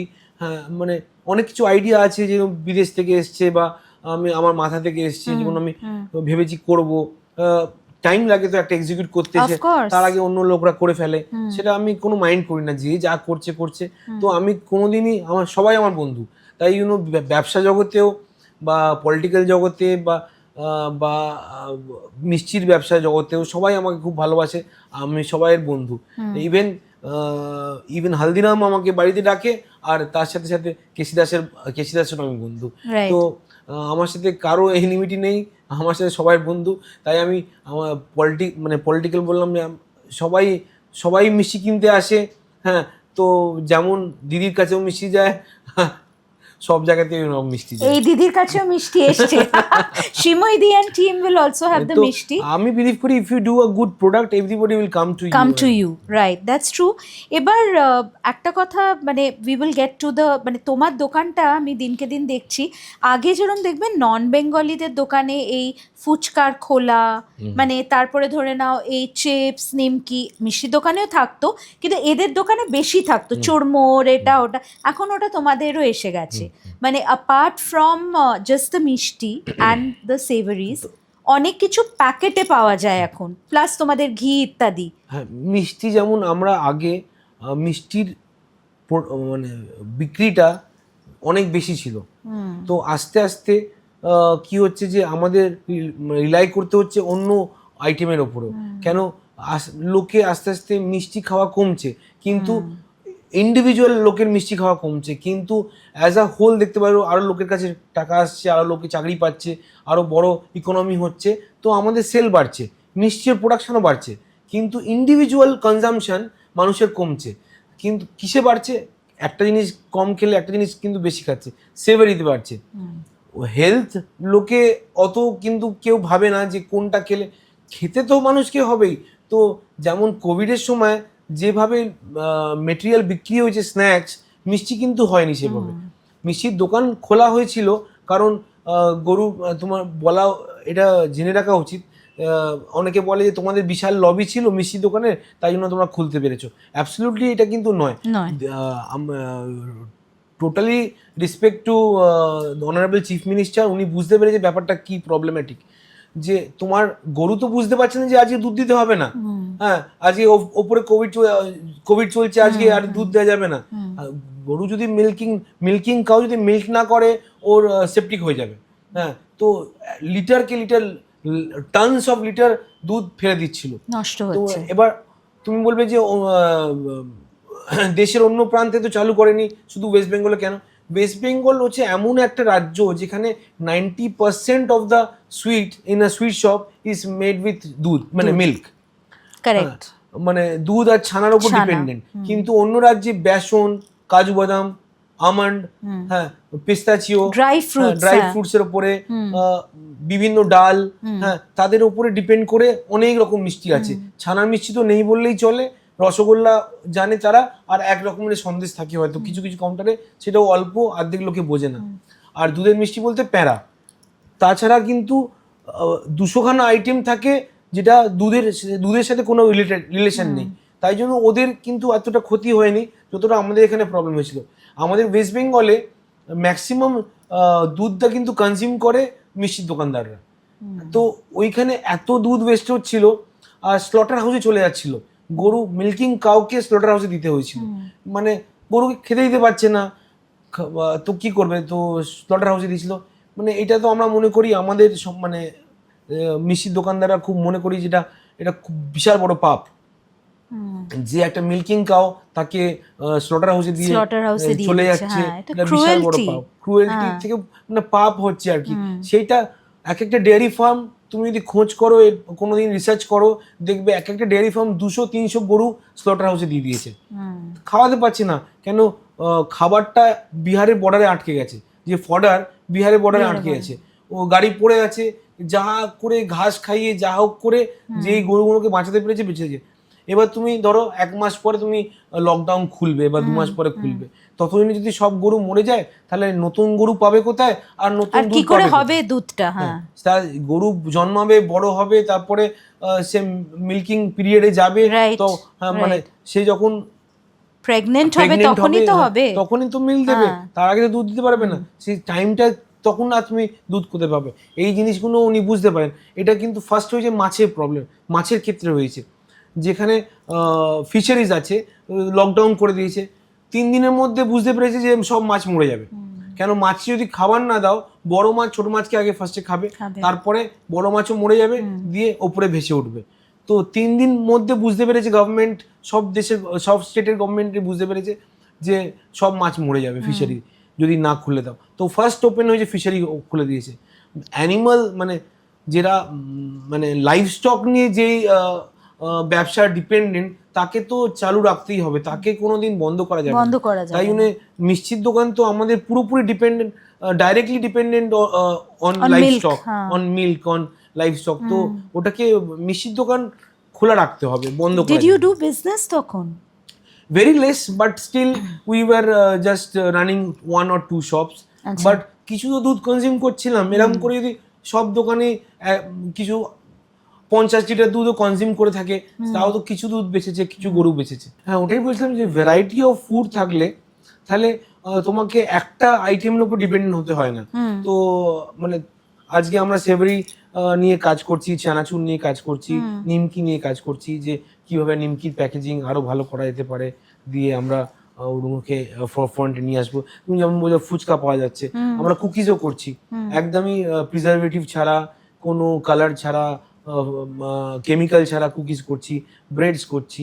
তো এরকম ডিফারেন্ট আইটেম, বেকারি আইটেম করছি। ব্রেড আছে তোমাদের? আমাদের ব্রেডস খুব ভালো, শুধু ময়দা, নুন, চিনি আর ইস্ট, তাছাড়া কিচ্ছু নেই ব্রেডে।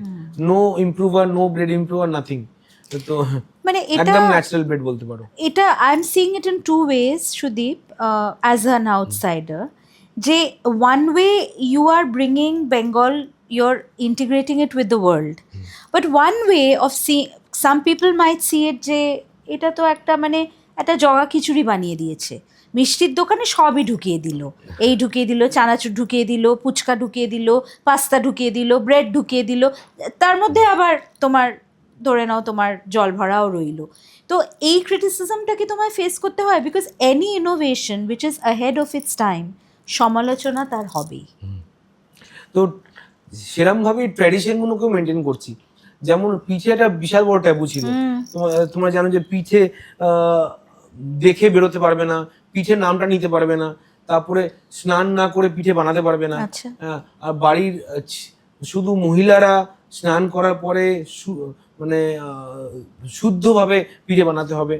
আর দোকানে পিঠে বিক্রি হচ্ছে শুনে তো অন্য দোকানদাররা তো যারা মিষ্টির মহলে আমাকে তো যা তা বলেছে যে বলরাম মল্লিক পিঠে বেচছে, এবার মাংসের চপও বেচবে। হ্যাঁ, আমি শুনেছি। তারপরে তো আমি বনফেম করলাম মাংসের চপ বেচার জন্য। Good good good, I like the spirit. So যেটা মানুষ খাবে আমি সেটা বিক্রি করতে রাজি আছি, কিন্তু ট্র্যাডিশনটাকেও আমি ধরে রাখবো। তো বেঙ্গলের লোক, ক্যালকাটার লোকের জন্য আমি বিদেশি ফ্লেভার নিয়ে চেষ্টা করছি, ট্রাফেল দিয়ে চিপস বানাচ্ছি, ট্রাফেল সসে ট্রাফেল ফ্লেভারের চিপস বানাচ্ছি। আর আর যারা বিদেশ থেকে আসবে তাদের জন্য পাটিসাপটা বানাচ্ছি, পিঠে পুলি বানাচ্ছি, সরপুরিয়া বানাচ্ছি। তো এরকমই ব্যালেন্স করে চলতে হবে পুরো জিনিসটাই, যেমন আমাদের লাইফটাই ব্যালেন্স করে চলতে হয় তেমন ব্যবসাটাও ব্যালেন্স করে চলতে হয়। রাইট। এবার দেখো এখন তো হেলথের যুগ, সেই ট্যাবুটা আমরা ভাঙলাম 1995 ফার্স্ট মা পাটিসাপটা বানায় বাড়ি থেকে। আচ্ছা। পাটিসাপটা বানিয়ে শয়ে মানে 100 মানে আগে বাড়ির জন্য 10 পিস বানাতাম বা মা 5-6 পিস বানাতো, কিন্তু তারপরে বাবা বললো যে না পাটিসাপটা দোকানে বিক্রি করবো, তুমি বানাও। দিয়ে সারাদিন মা পাটিসাপটা বানাচ্ছে, 100-200 পাটিসাপটা।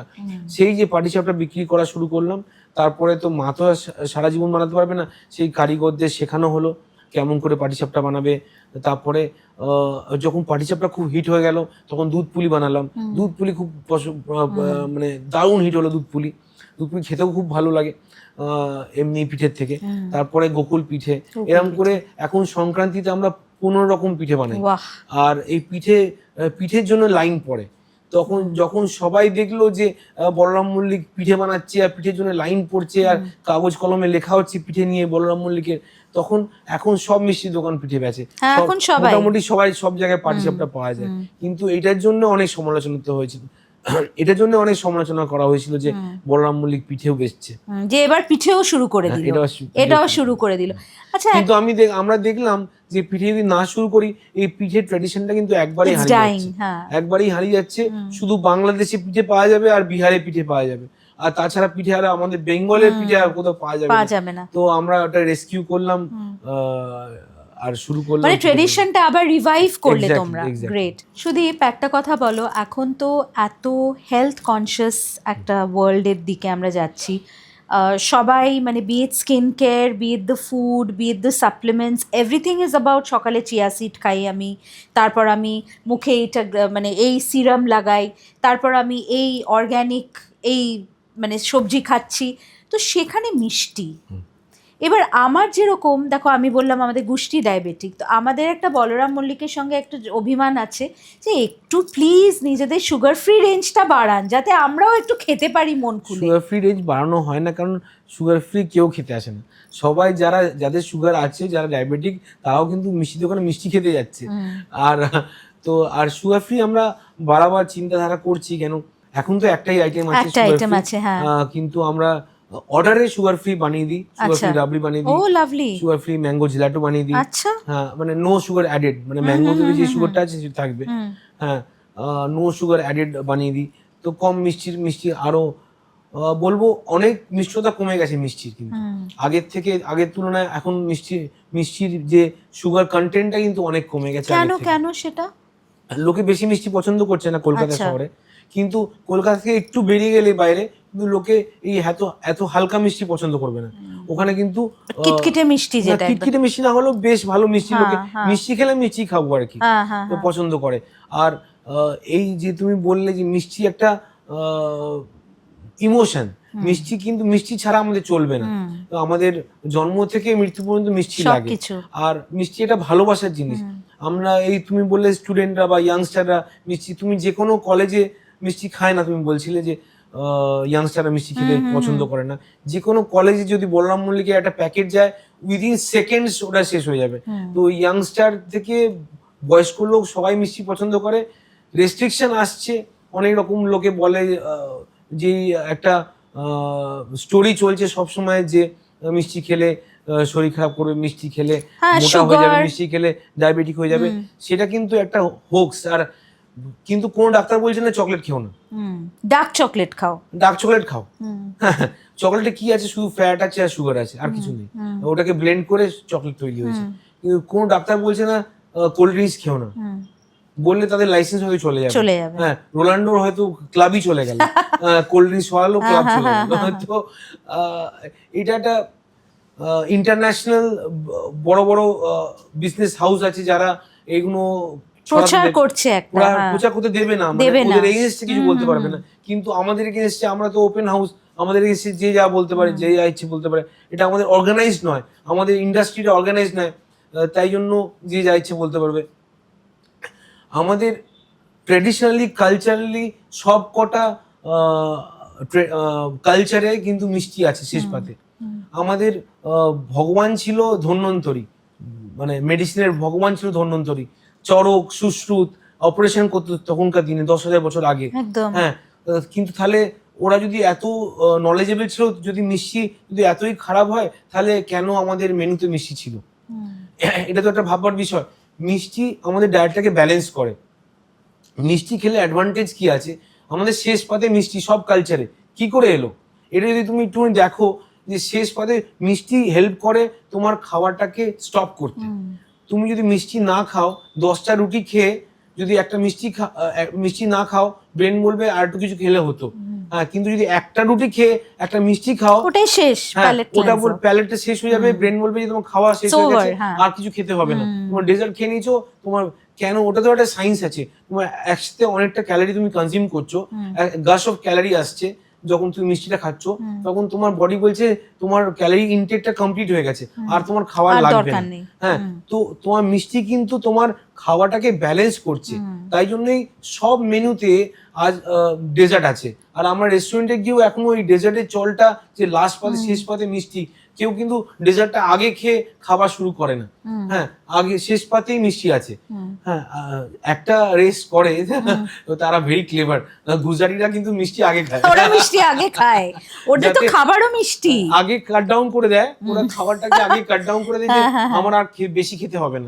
তারপরে যেটা খেলো অল্প খেলো, ওদের পেট ভরে গেল। কিন্তু এখন কি লোকে, মানে are we getting into a culture of gifting people cakes? বার্থডেতে কেক কাটা হচ্ছে, তারপরে কোনো ওকেশনে দেখবে একটা পেস্ট্রি খাওয়া হচ্ছে, বহু বছর ধরে হচ্ছে। আর একটা সময় তো চকলেট আমাদের রিপ্লেস করে ফেলছিলই বলতে পারো মিষ্টিকে। আমাদের হাত ধরে হতে পারে, বা আরো আমাদের যারা আমাদের মতন আরো কোম্পানি আছে, তারা আমরা কিন্তু একটা মিষ্টিটাকে রেস্কিউ করতে পেরেছি। একটা রেভলিউশন তোমাদের এটা। এক্স্যাক্টলি, রেভলিউশন এসেছে। এই নতুন ধরনের মিষ্টি, বেক রসগোল্লা, এটা ডেজার্ট টাইপের করে দিচ্ছ। করেছি শেষ পাতে। ধরো আমাদের রসমালাই টাইপের জিনিস, বা মুজ টাইপের, ম্যাঙ্গো জেলাটো। সচিন তেন্ডুলকার নিজে ফোন করে আমাকে অর্ডার করেছিল। মাই গড, ওটা একটা বিশাল বড় পাওনা। That's wonderful. He told me that I never had something like this. So এই যে কথাটা আমার কানে বাজে, তো ওরকম ওই ভয়েসে ওই কথা, আর সেই এটা একটা দারুণ, মানে it's like a such a certificate of love. তখন আমি অনেক ইয়াং ছিলাম, আর সচিনকে তো সবাই ফলো করেছে, he is a demigod to us. তো মানে I was like spellbound, মানে আমি তো কথাই বলতে পারছিলাম না। কি বললো, তখন জিজ্ঞেস করলো can you deliver some quantity to me, তো এরকম বললো আর কিছু, জিজ্ঞেস করলো যে can I deliver to him. আমি স্যার কোথায় ডেলিভারি করতে হবে, আমি বোম্বেতে চলে আসবো ডেলিভারি করার জন্য। তখন উনি হাসতে বললো, না আমি হোটেলে আছি, কলকাতাতে আছি, তুমি এসে দিয়ে যাও। বাহ, আমি পাঠিয়ে দাও। তখন আমি নিজে গিয়ে দিয়েছিলাম। আর যেদিনকে আমি গেলাম, সেদিনকে মানে আমাকে কেউ যে ওনার বন্ধু ইন্ট্রোডিউস করালো, তখন he just pulled me and hugged me. মানে এই যে ব্যাপারটা, মানে আমি সো টাচড। অ্যাবসলিউটলি। তো এই শুধু কেউ বড় হয় না, মানে এই ওর মধ্যে যে হিউমিলিটি, এটা বিরাট ব্যাপার। তো তোমরা তো সেলিব্রিটিদের মোস্ট প্রেফার্ড ব্র্যান্ড, তো এরকম কি কোনো সেলিব্রিটিজ আছে যারা মানে কলকাতা মানে it's Balaram Mallick for them? Moonmoon Sen অনেকটা বলতে পারো, যে সবসময় রেগুলার কাস্টমার, নিজে দাঁড়িয়ে থেকে মিষ্টি কেনে। আর অনেকেই, সবাই মোটামুটি আমাদের কাস্টমার, যখন মিষ্টি নিয়ে যেতে হয় আমাদেরই মিষ্টি নিয়ে যায়। তো আমরা যে টপিকটা ছিলাম, মিষ্টি একটা নিশ মানে হয়ে যাচ্ছে আস্তে আস্তে। চকলেটের যে ওরকম করে প্যাকেজিং করে যে মিষ্টিকে গিফটিং পারপাসে ইউজ করা যেতে পারে। আমি তো বলছি তোমাদের প্রেজেন্টেশন ইজ ব্রিলিয়ান্ট। আমি তো মানে আমি নিজেও অনেককে যেহেতু গিফট দিয়েছি, মানে দিলে মনে হয় যে একটা কেকের বাক্স যেরকম নিয়ে গেলে একটা ব্যাপার থাকে না, ওরকমই তোমাদের মানে ব্র্যান্ডিং অ্যান্ড প্যাকেজিংটা। আর তোমার পার্সোনাল একটা কথা বলো, যে as a business entrepreneur, as a leader, I know there is a lot of stress. একটা ব্যবসা ম্যানেজ করা, এতগুলো দোকান খোলা, এতগুলো ইনোভেশন কন্টিনিউয়াসলি নিয়ে আসা, একটা পুরনো বিজনেসকে কন্টিনিউয়াস আপগ্রেড করা, একটা রেভলিউশনের মতন। তুমি নিজেকে কতটা সময় দিতে পারো, নিজের ফ্যামিলিকে কতটা সময় দিতে পারো? আমি নিজেকে সময় দিতে পারছিলাম, কেন আমাদের একটা ট্র্যাকে চলছে সবকিছু। তো তারপরে আমি মাথায় এলো যে আমার স্বপ্ন পূর্ণ করতে হবে, রেস্টুরেন্ট খুলতে হবে। পোকা নড়লো মাথায়। দিয়ে বনফেম খুললাম। বনফেম হোয়াট এভার ইউ সে। তো বনফেম খোলার পরে বিভিন্ন রকমের কিউজিন নিয়ে রান্না করছি, ডিফারেন্ট রান্না করছি, যেমন এটা পাতরানি ভেটকি, কুমড়ো পাতার পাতরানি ভেটকি দিয়ে ওটা পোমোদোরো সস, ফিউশন একটা, ওটা পোমোদোরো সস, ওটা যে খাচ্ছে সে চোখ বন্ধ করছে, ওয়াও। তো ওটা গন্ধরাজ চিকেন স্ট্রোগনফ, মানে স্ট্রোগনফের সাথে গন্ধরাজ কেউ করেনি, মানে যখন লোকে ভাবছে এটা কি জিনিস, যখন খাচ্ছে হাইয়েস্ট সেলিং আইটেম ওটা আমাদের গন্ধরাজ চিকেন স্ট্রোগনফ। নাথিং, প্লেন স্ট্রোগনফে আমরা গন্ধরাজ মেশাচ্ছি, তাতেই যে ফ্লেভার আসছে মানে সত্যি মানে প্রশংসা নাম, ওটা আমার নিজেরও ফেভারিট ফুড। তো তারপরে এই তন্দুরি প্রন ভেরিওয়েল, মানে তন্দুরি প্রন তুমি পাঞ্জাবি আইটেম, তার সাথে কেরালিয়ান ভেরিওয়েল গ্রেভি, সেটা আবার নারকোলের খোলের মধ্যে সার্ভ করছি। হ্যাঁ, তারপর ধুঙ্গার স্যামন, মানে স্মোক স্যামন তো সবাই খেয়েছে, ওটা ধুঙ্গার হচ্ছে ইউপি স্টাইল অফ স্মোকিং আর কি। হাঁড়ির মধ্যে ঘিয়ের একটা বাটি দিয়ে, কয়লা দিয়ে, লাইভ কয়লা দিয়ে, তাতে ঘি দিয়ে দেয়, লাইভ কয়লার বাটিতে ঘি দিয়ে দেয়, আর যে ধোঁয়াটা ওঠে আর তারপর চাপা দিয়ে দেয়, ওই ধোঁয়াটা ওঠে, ওই ধোঁয়াটা পোলাওর সাথে মিশে যায়। তো ওটা ইউপিতে ওরকম করে ধুঙ্গার করা হতো, সেই স্টাইলে আমরা স্যামনকে স্মোক করছি, ঘি দিয়ে স্মোক করছি, অন্য লেভেলের হয়ে গেছে ওটা স্যামন। অনেক রকম স্যামন খেয়েছো, এই স্যামনটা খেলে তুমি বুঝতে পারবে। রাইট। তো মানে তোমার আমি দেখছি একটা কন্টিনিউয়াস, মানে কিছু নতুন করার এই খিদে। এক্স্যাক্টলি তাই। তো এখন বনফেমে টাইম দিচ্ছি অনেকটা টাইম, তো নেক্সট একটা প্রজেক্ট নিয়ে ভাবছি, ওটাও রেস্টুরেন্ট নিয়ে ভাবছি, তো ওইটাতে টাইম দিচ্ছি। তো এখন আর নিজের জন্য একদম টাইম নেই, নাহলে আমি হর্স রাইডিং করতে খুব পছন্দ করতাম, আরসিটিসিতে ঘোড়া চালাতাম। আমার ছোট ছেলে everyday he has to go for riding, নাহলে ওর ঘুম হবে না রাত্রে, মানে ওর যাই হয়ে যায়, স্কুল থেকে আসবে, ব্যাগ রাখবে, ড্রেস করে চলে যাবে রাইডিং এ। তো ওটা ওর রেগুলার স্টোরি।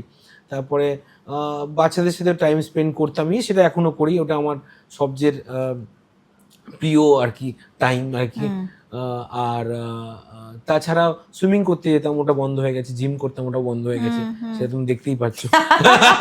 তাই জন্য কালো শার্ট, এটা this is the secret sauce by men wear black shirts to cover the body. Restaurant করার পরে 10 কিলো ওয়েট বেড়ে গেছে। ওরে বাবা, কেন? এত ভালো খাবার। হ্যাঁ, কেন যদি আমি সকালে থাকি, দোকানে থাকি, যদি 8টা থেকে 2টো অবধি দোকানে থাকলাম, 2টো বা 3টে অবধি দোকানে থাকলাম, তারপরে 4টে থেকে সেই রান্না করা শুরু হলো, টেস্টিং শুরু হলো, 4টে থেকে রাত্রি 12টা অবধি আবার রেস্টুরেন্টে আছি, আর খেয়ে যাচ্ছি।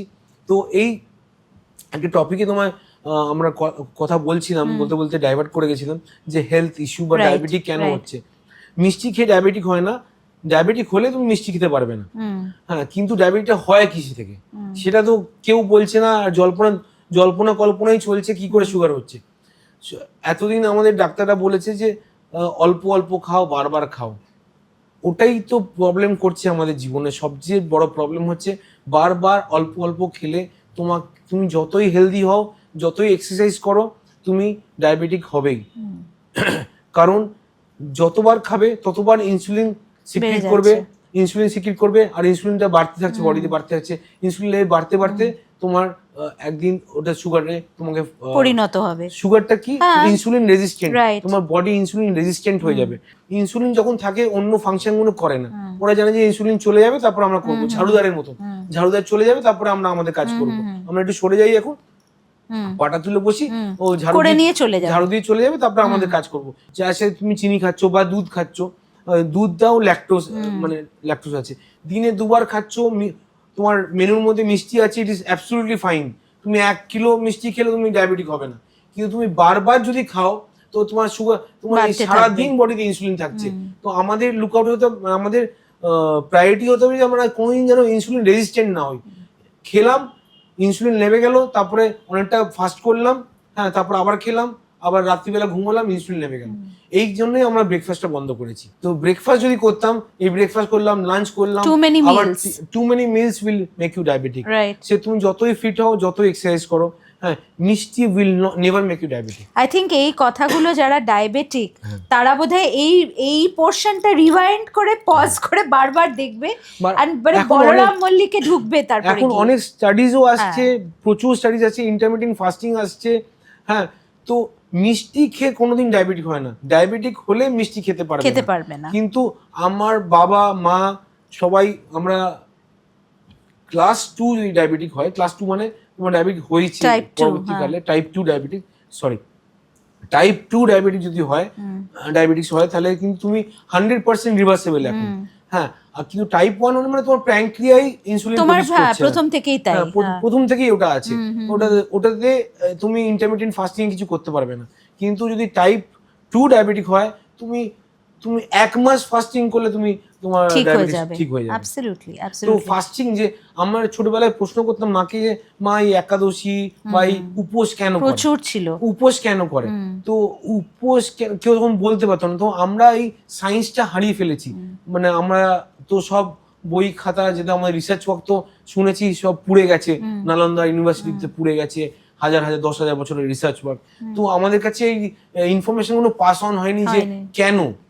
ট্র্যাডিশনটা মনে আছে যে আমাদের একাদশী করতে হবে, আমাদের শীতলা ষষ্ঠী কত কিছু করতে হবে, তারপরে আমাদের কারবা চৌথ করতে হবে নন বেঙ্গলিদের, কিন্তু কেন রিজনটা ভুলে গেছে লোকে। তো ফাস্টিং আমাদের ট্র্যাডিশনের মধ্যেই ছিল। হ্যাঁ, মাসে মিনিমাম 4 থেকে 6টা ফাস্টিং ছিল, কমপ্লিট ফাস্টিং। তো ওই ফাস্টিং যদি করো, তারপরে নেক্সট ডে তুমি যা ইচ্ছে খেতে পারবে, কিন্তু বারবার খেতে পারবে না। তুমি একটা ফিক্স করে না, আমি 2 বার খাবো কি ম্যাক্সিমাম 3 বার খাবো, দিনে 3খানা মিল করবো। হ্যাঁ, ব্ল্যাক কফি আর ব্ল্যাক টি, মানে চিনি ছাড়া কফি, চিনি ছাড়া চা, লিকার চা যতবার ইচ্ছা খাও, কিন্তু খাবার কিন্তু 3 বার কন্ট্রোল করতে হবে। অ্যাবসলিউটলি। খাবারের ইনটেক কবার খাচ্ছ, কতটা খাচ্ছ ডিপেন্ড করছে না, কবার খাচ্ছ। তুমি বাড়িতে রান্না করো? অ্যাকচুয়ালি বাড়িতে অনেক রান্না করতাম, তারপর এখন আর টাইম পাই না। এখন সব খেতে হলে আমাদের ওই বনফেমে যেতে হবে। এবার রান্না করছি বনফেমে। আমি রেগুলার কিছু না কিছু বানাতে থাকি। লাভলি। সপ্তাহে 2 আর 3 বার তো রান্না করি। That's great, that's very inspiring. Sudip, একটা কথা বলো, আমরা ইন্টারভিউ শেষের দিকে চলে এলাম এবং কি করে যে সময় কেটে গেল খাবারের গল্প করতে করতে, মানে আমার তো অলমোস্ট মানে পেট মে চুহে যেটা হচ্ছে। একটা কথা আমি বুঝতে পারি না, কেন বলে লোকে যে বাঙালিরা ব্যবসা করতে পারে না? এটা প্রথম। সেকেন্ড হলো, অনেকে বলে যে দেখো, যারা নন বেঙ্গলি, মারওয়াড়ি, গুজরাটি, তাদের মধ্যে একটা বিরাদরি খুব খাটে। আজকে তোমার যদি একটা, ভগবান না করুক, লস হয়, তোমার বিরাদরির লোক, তারা তোমার আত্মীয় না হতে পারেন, বা they are from your community, they help you.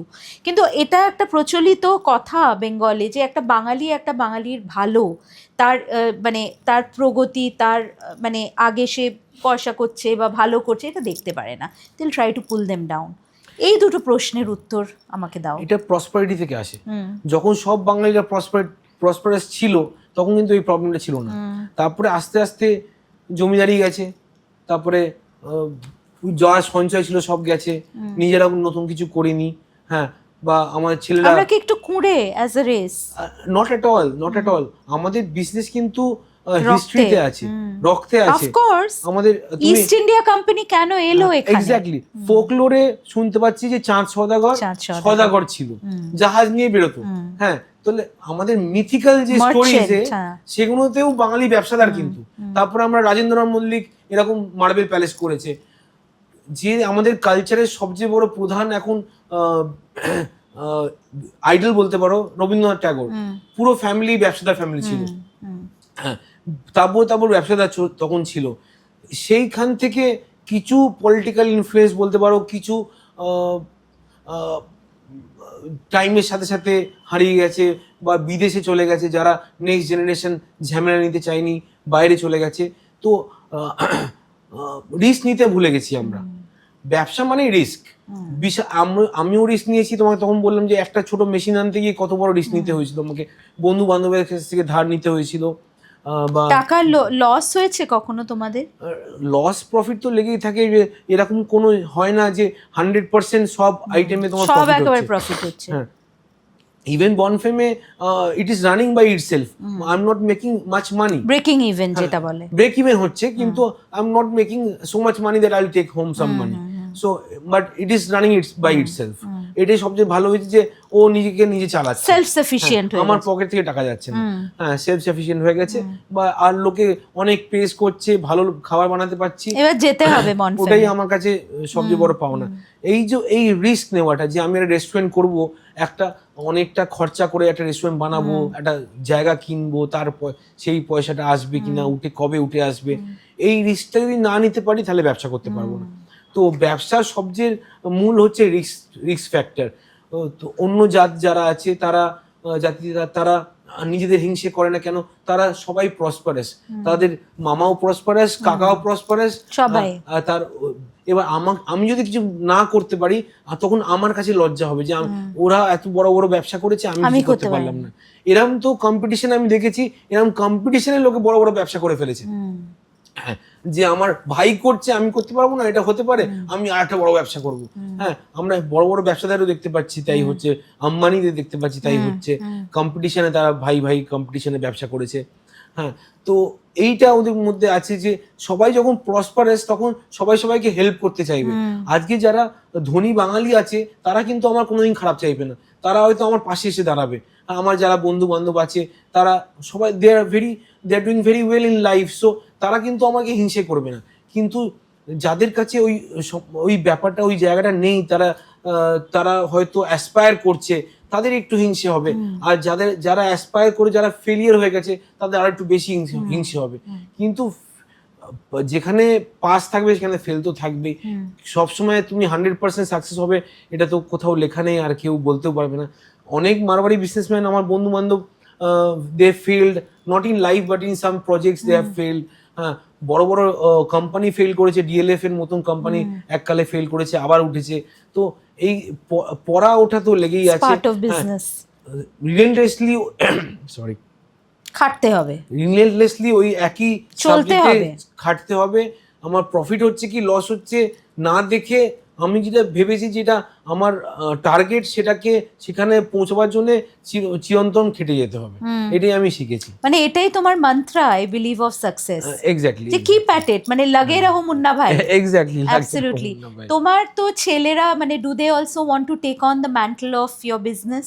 হ্যাঁ, ওদের আমি ইন্সপায়ার করি ছোট থেকেই যে ব্যবসা করলে এটা করতে পারবে, আর না হলে বিশাল বড় কিছু করতে হবে, যা করতে হবে বড় করতে হবে, না হলে তুমি কিন্তু ল্যাম্বরগিনি চড়তে পারবে না। আর যদি বড় ব্যবসা বিজনেস করতে পারো তো ওদের খুব গাড়ির শখ, তো আমি বলে যে যাও, তুমি গাড়ি ফাড়ি পাবে না, বাসে করে যাও, না হলে ট্যাক্সি করে যেতে হবে, গাড়ি পাবে না। গাড়ি পেতে গেলে কি করতে হবে সেটা আগে ভাবতে হবে, তবেই তুমি গাড়ি চড়তে পারবে। তো ওদেরও আমরাও তো, আমি ছোটবেলা থেকেই বাসে করে স্কুল গেছি, অটো করে স্কুল গেছি, কাজে যখন আসতাম আমার বাইক চুরি হয়ে গেছিল, তখন বাবা বললো বাইক আর পাবে না। তো বাইক আর পাবে না, তুমি বাইক তোমার চুরি হয়েছে, তুমি এবার অটোতেই কাজ করো, অটো বাসেই কাজ করো। হ্যাঁ, বাঙালি বাবা মারা ভীষণ একটু, তো ওই সেন্সটা, ওই ফিলিংটা আমি পেয়েছি, ভ্যালিউস গুলো পেয়েছি, এখন ওটা পাস অন করছি। কিন্তু ব্যবসাতে যদি ছোটবেলা থেকে নিয়ে আসি, দোকানে যে নতুন কোনো টেকনোলজি হচ্ছে সেটা ওরা দেখে, নতুন কি সফটওয়্যার লাগছে সেটা, আমার বড় ছেলে খুব টেক স্যাভি, ও বুঝতে পারে যে এই সফটওয়্যারটা এরম করে করলে এরম হচ্ছে, তখন ও খুব অবাক হয়ে যায়, পাপা কি করে এতটা বোঝে, পাপা কি করে এই সফটওয়্যারটা ডেভেলপ করতে পারলো। হ্যাঁ, তো এইগুলো ওদের অ্যাট্রাক্ট করেছে। ও রান্না বান্না করতেও ভালোবাসে ওরা। হ্যাঁ, তো যখন একটা ছোট ছেলে খুব প্রেজ করাতে ভালোবাসে, মানে আমাকে কেউ বাড়িতে এলে আগে চলে আসবে, আমি এটা ড্রয়িং করেছি, আমি পিয়ানো বাজাতে পারি, পিয়ানো বাজিয়ে শুনিয়ে দেবে। হ্যাঁ, বলবে আজ আমি রান্না করেছি, আমি ওই স্যুপটা বানিয়েছি।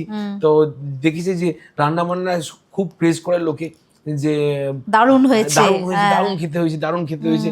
তো ওরা তাই জন্য ওরা রান্না বান্না করতে ওদের so it's a family where the men cook. আমার এটা ভীষণ ভালো লাগছে। আমি দেখেছি আমার মারবাড়ি বন্ধুরা যারা বড় বড় চাকরি পেয়েছে, তারপর চাকরি পেয়েছে, এইচএসবিসি হেড করছিল দুবাইতে, সেরকম একটা পোস্ট থেকে ছেড়ে চলে এসছে, বাবার ব্যবসা জয়েন করেছে, বাবার তেলের ব্যবসা। হ্যাঁ, তেলের ব্যবসা জয়েন করছে, সে ওই জায়গাটা ছেড়ে এসে এখানে কলকাতায় এসে আবার নতুন করে বাবার ব্যবসা জয়েন করে আবার জিরো থেকে শুরু করছে। এই যে এটাও একটা রিস্ক, এই রিস্কটা না নিতে পারলে, টেকিং দ্য প্লাঞ্জ যেটা বলে, তাই না? আমি একটা বড় জায়গায় পৌঁছে গেছি, আমার লাইফ সেটেল হয়ে গেছে, সেখান থেকে আবার চলে এসে ব্যবসাতে আসছি, তো আমি জিজ্ঞেস করলাম क्यों किया ऐसा, पापा का बिजनेस है क्या करेगा, आना तो पड़ेगा ही। তো এই ব্যাপারটা আমাদের বাঙালিদের মধ্যে খুব কম। সে বাবার যত বড়ই ব্যবসা থাকুক, বাবা বলবে যে হ্যাঁ ঠিক আছে, ছেলে যেটা পারছে সেটা করুক, ওর মতন করবে, যেটা হবে। আমরা ছোটবেলা থেকে গ্রুম করছি না, সবচেয়ে বড় প্রবলেম।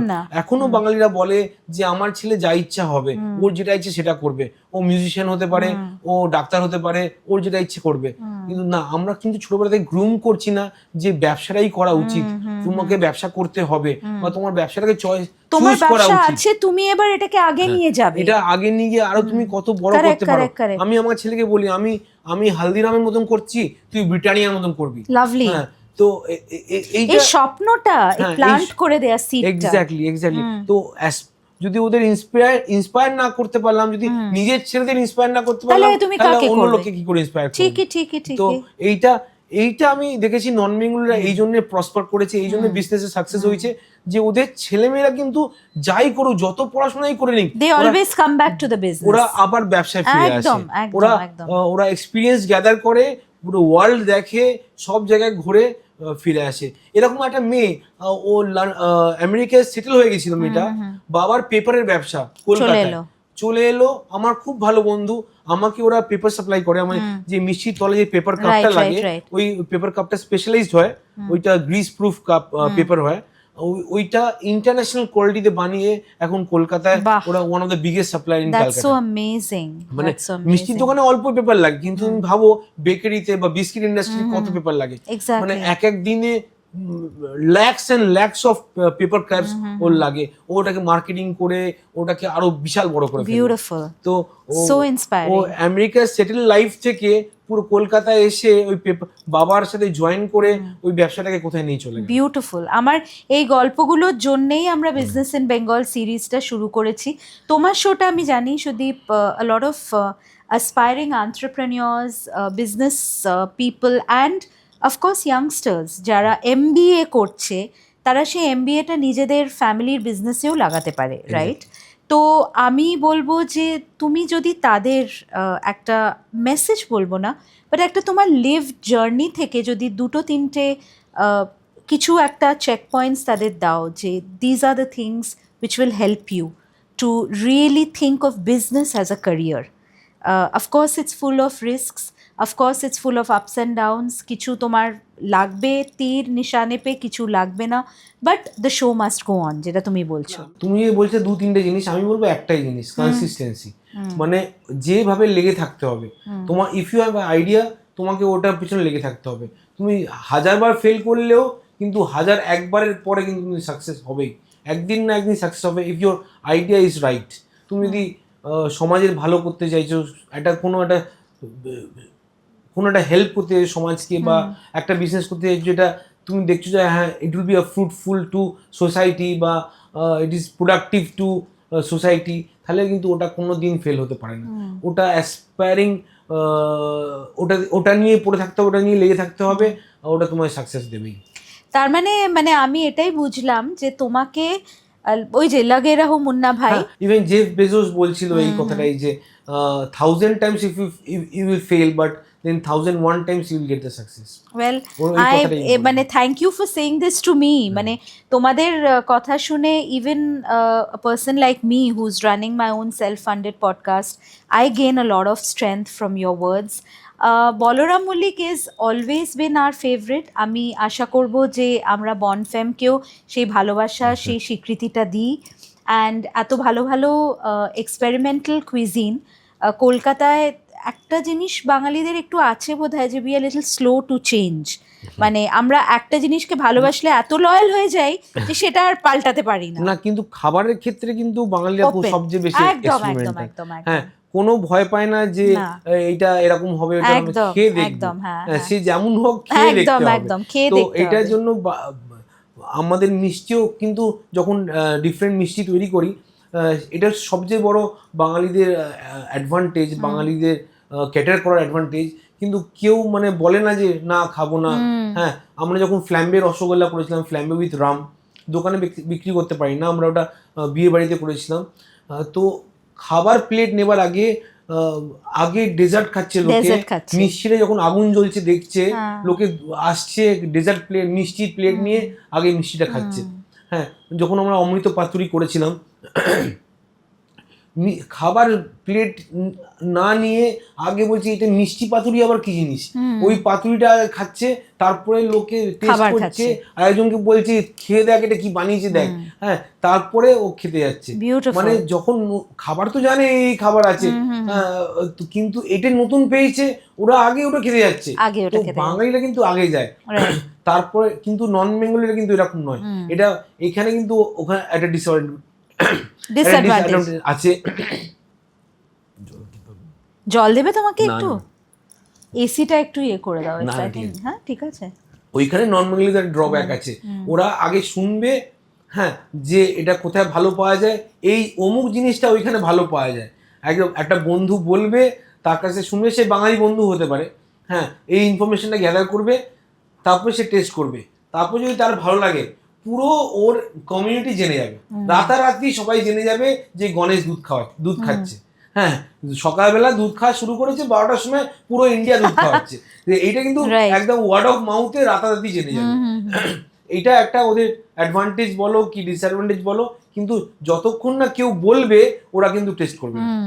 नहीं नहीं ये नहीं चाहिए, जो है वो कांचा गोला ही दो, नहीं जल भरा है, मैंगो जिलेटो है, सुफले है, ये लीजिए देखिए टेस्ट की, না না না না।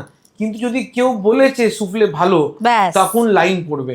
আজকে যখন সুফলে নিয়ে একবার কাগজে এসেছিল টেলিগ্রাফে, তো ম্যাক্সিমাম নন বেঙ্গলি ছিল যারা ড্রাইভার পাঠাচ্ছিল বা তারা দোকানে আসছিল যে সুফলে ট্রাই করছিল, নলেজগুলো সুফলে ট্রাই করছিল, মানে 90% নন বেঙ্গলি কাস্টমার ছিল যারা সুফলে খাচ্ছিল। মানে এত মিষ্টি আর এত ভালো খাবার খাবার পর এই এপিসোডটা শেষ করতে না করতে আমাকে কিছু একটা ভালো খেতে হবে।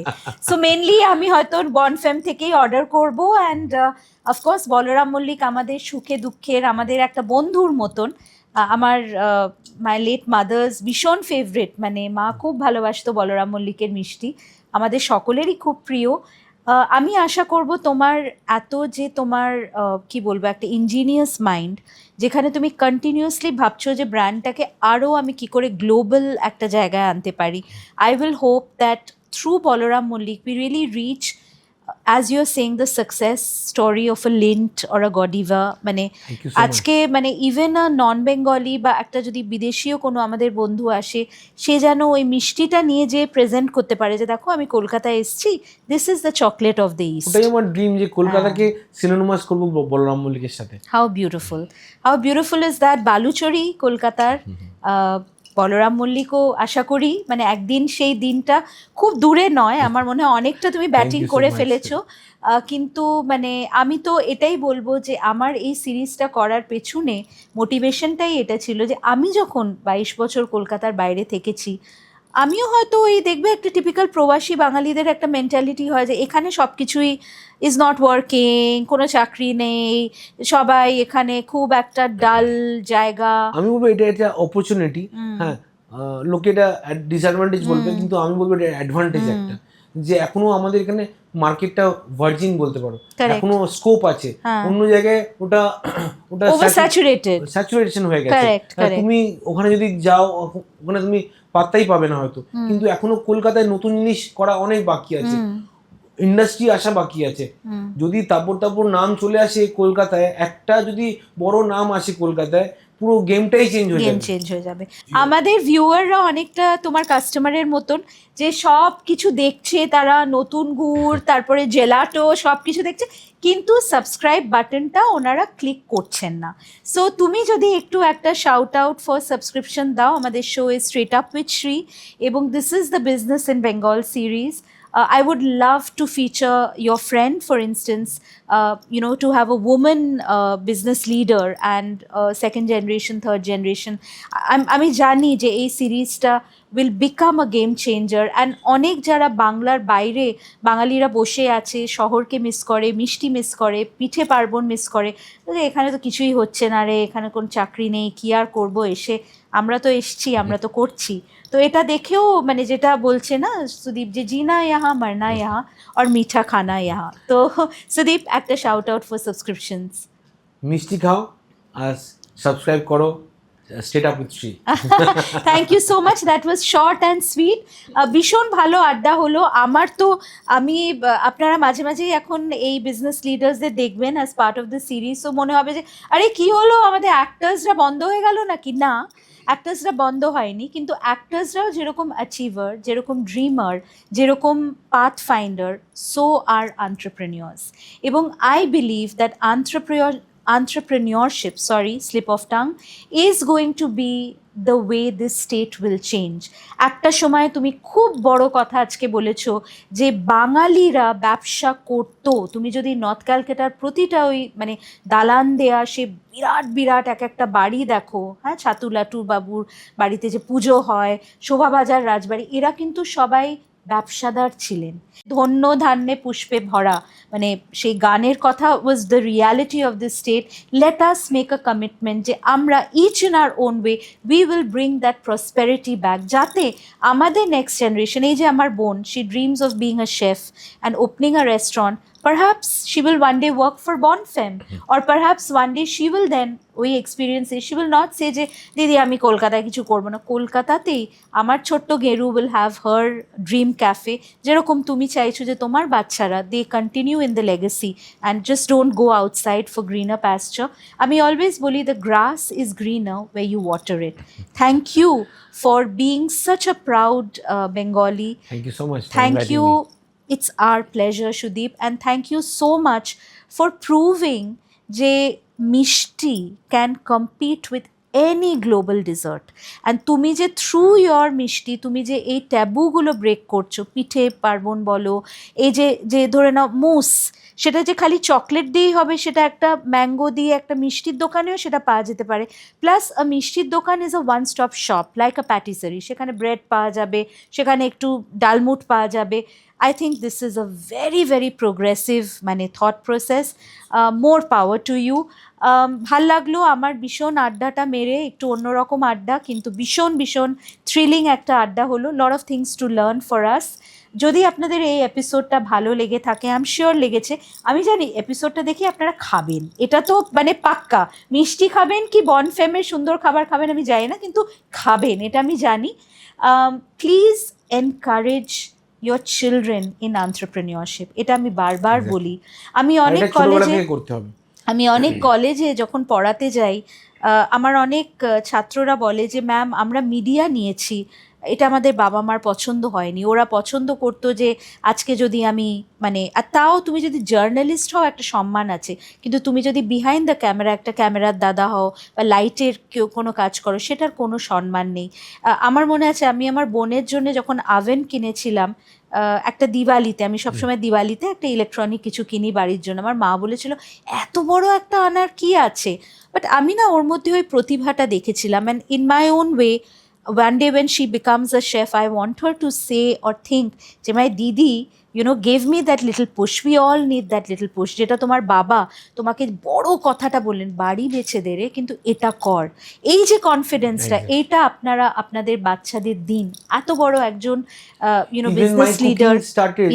ফ্রম আমার পিসেমশাই, মানে নকুরের মালিক, নকুর নন্দীর মালিক, আমার পিসেমশাই বাবা মার অ্যানিভার্সারিতে একটা ওটিজি গিফট করেছিল। অ্যান্ড আমি তখন বয়স কত হবে, খুব জোর ক্লাস 4-এ পড়ি মনে হয়, 4 বা 5-এ পড়ি। সেইখান থেকে মাই কুকিং জার্নি স্টার্টেড। দেখো, এবং আর একটা কথা, ওই ফার্স্ট বেক রসগোল্লা কিন্তু ওই ওটিজিতেই করেছিলাম, নকুরের দেওয়া ওটিজিতে বলরামের বেক রসগোল্লা। এটা দারুণ ট্রিভিয়া। আমি জানি যে ফুডিজ অফ ক্যালকাটা বা ইন্ডিয়া এটা মনে রাখবে, নকুরের দেওয়া ওটিজিতে বলরাম মল্লিকের famous bake rosogolla first batch invention হয়েছিল। এটাও একটা বড় কথা দিয়ে আমি শোটা এন্ড করব। যদি আপনাদের বাড়িতে ছেলে রান্না করতে ভালোবাসে বা রান্নাঘরে ঢুকে সে নিজের প্যাশনটা কনভার্ট করতে চায়, ইনটু আ ডিশ যেটা সবাইকে খাবে, এটা it's a life skill, cooking is a life skill, এটা জেন্ডার অ্যাগনস্টিক, এবং এটাকে এনকারেজ করুন, মেয়েদেরও করুন, ছেলেদেরও করুন। Cooking and food is a beautiful way of connecting with people. আপনারা যারা বাড়িতে রান্না করেন, ডোন্ট বি আন্ডার কনফিডেন্ট যে আমি তো আর কিচ্ছু পারি না রান্না ছাড়া। এটা যে আপনারা করেন, যে মা বা যে বোন বা যে ভাই রান্না করে সবাইকে খাওয়ায়, বাজার করতে ভালোবাসে, it's a beautiful beautiful emotion. কত এরকম সাকসেস হচ্ছে, যারা হোম কুক ছিল তারা যখন রেস্টুরেন্ট খুলছে, তারা কিছু জানে না, তারা টেকনিক্যাল টার্মস বলতে পারে না, হয়তো তারা জানে না কোন সসটা কিসে যেতে পারে, মিউনিস যে একটা কোল্ড সস সেটাও হয়তো জানে না, কিন্তু তারা ফ্যাবুলাস রান্না করছে, তারা রেস্টুরেন্ট তাদের গম করে চলছে, মানে আর ফাটিয়ে ব্যবসা করুক বেঙ্গল। আমি কেউ নয় আশীর্বাদ দেবার, বাট শুভেচ্ছা জানাচ্ছি to Sudip and everyone watching. Until the next time, keep the দিমাগি কিরা অ্যালাইভ। আর ভালো খাবার, ভালো কনভারসেশন, ভালো আড্ডা শুনুন এবং সেটা এক্সপিরিয়েন্স করুন, জীবনটা আর একটু মিষ্টি হবে। আনটিল দ্য নেক্সট উইক, ধন্যবাদ।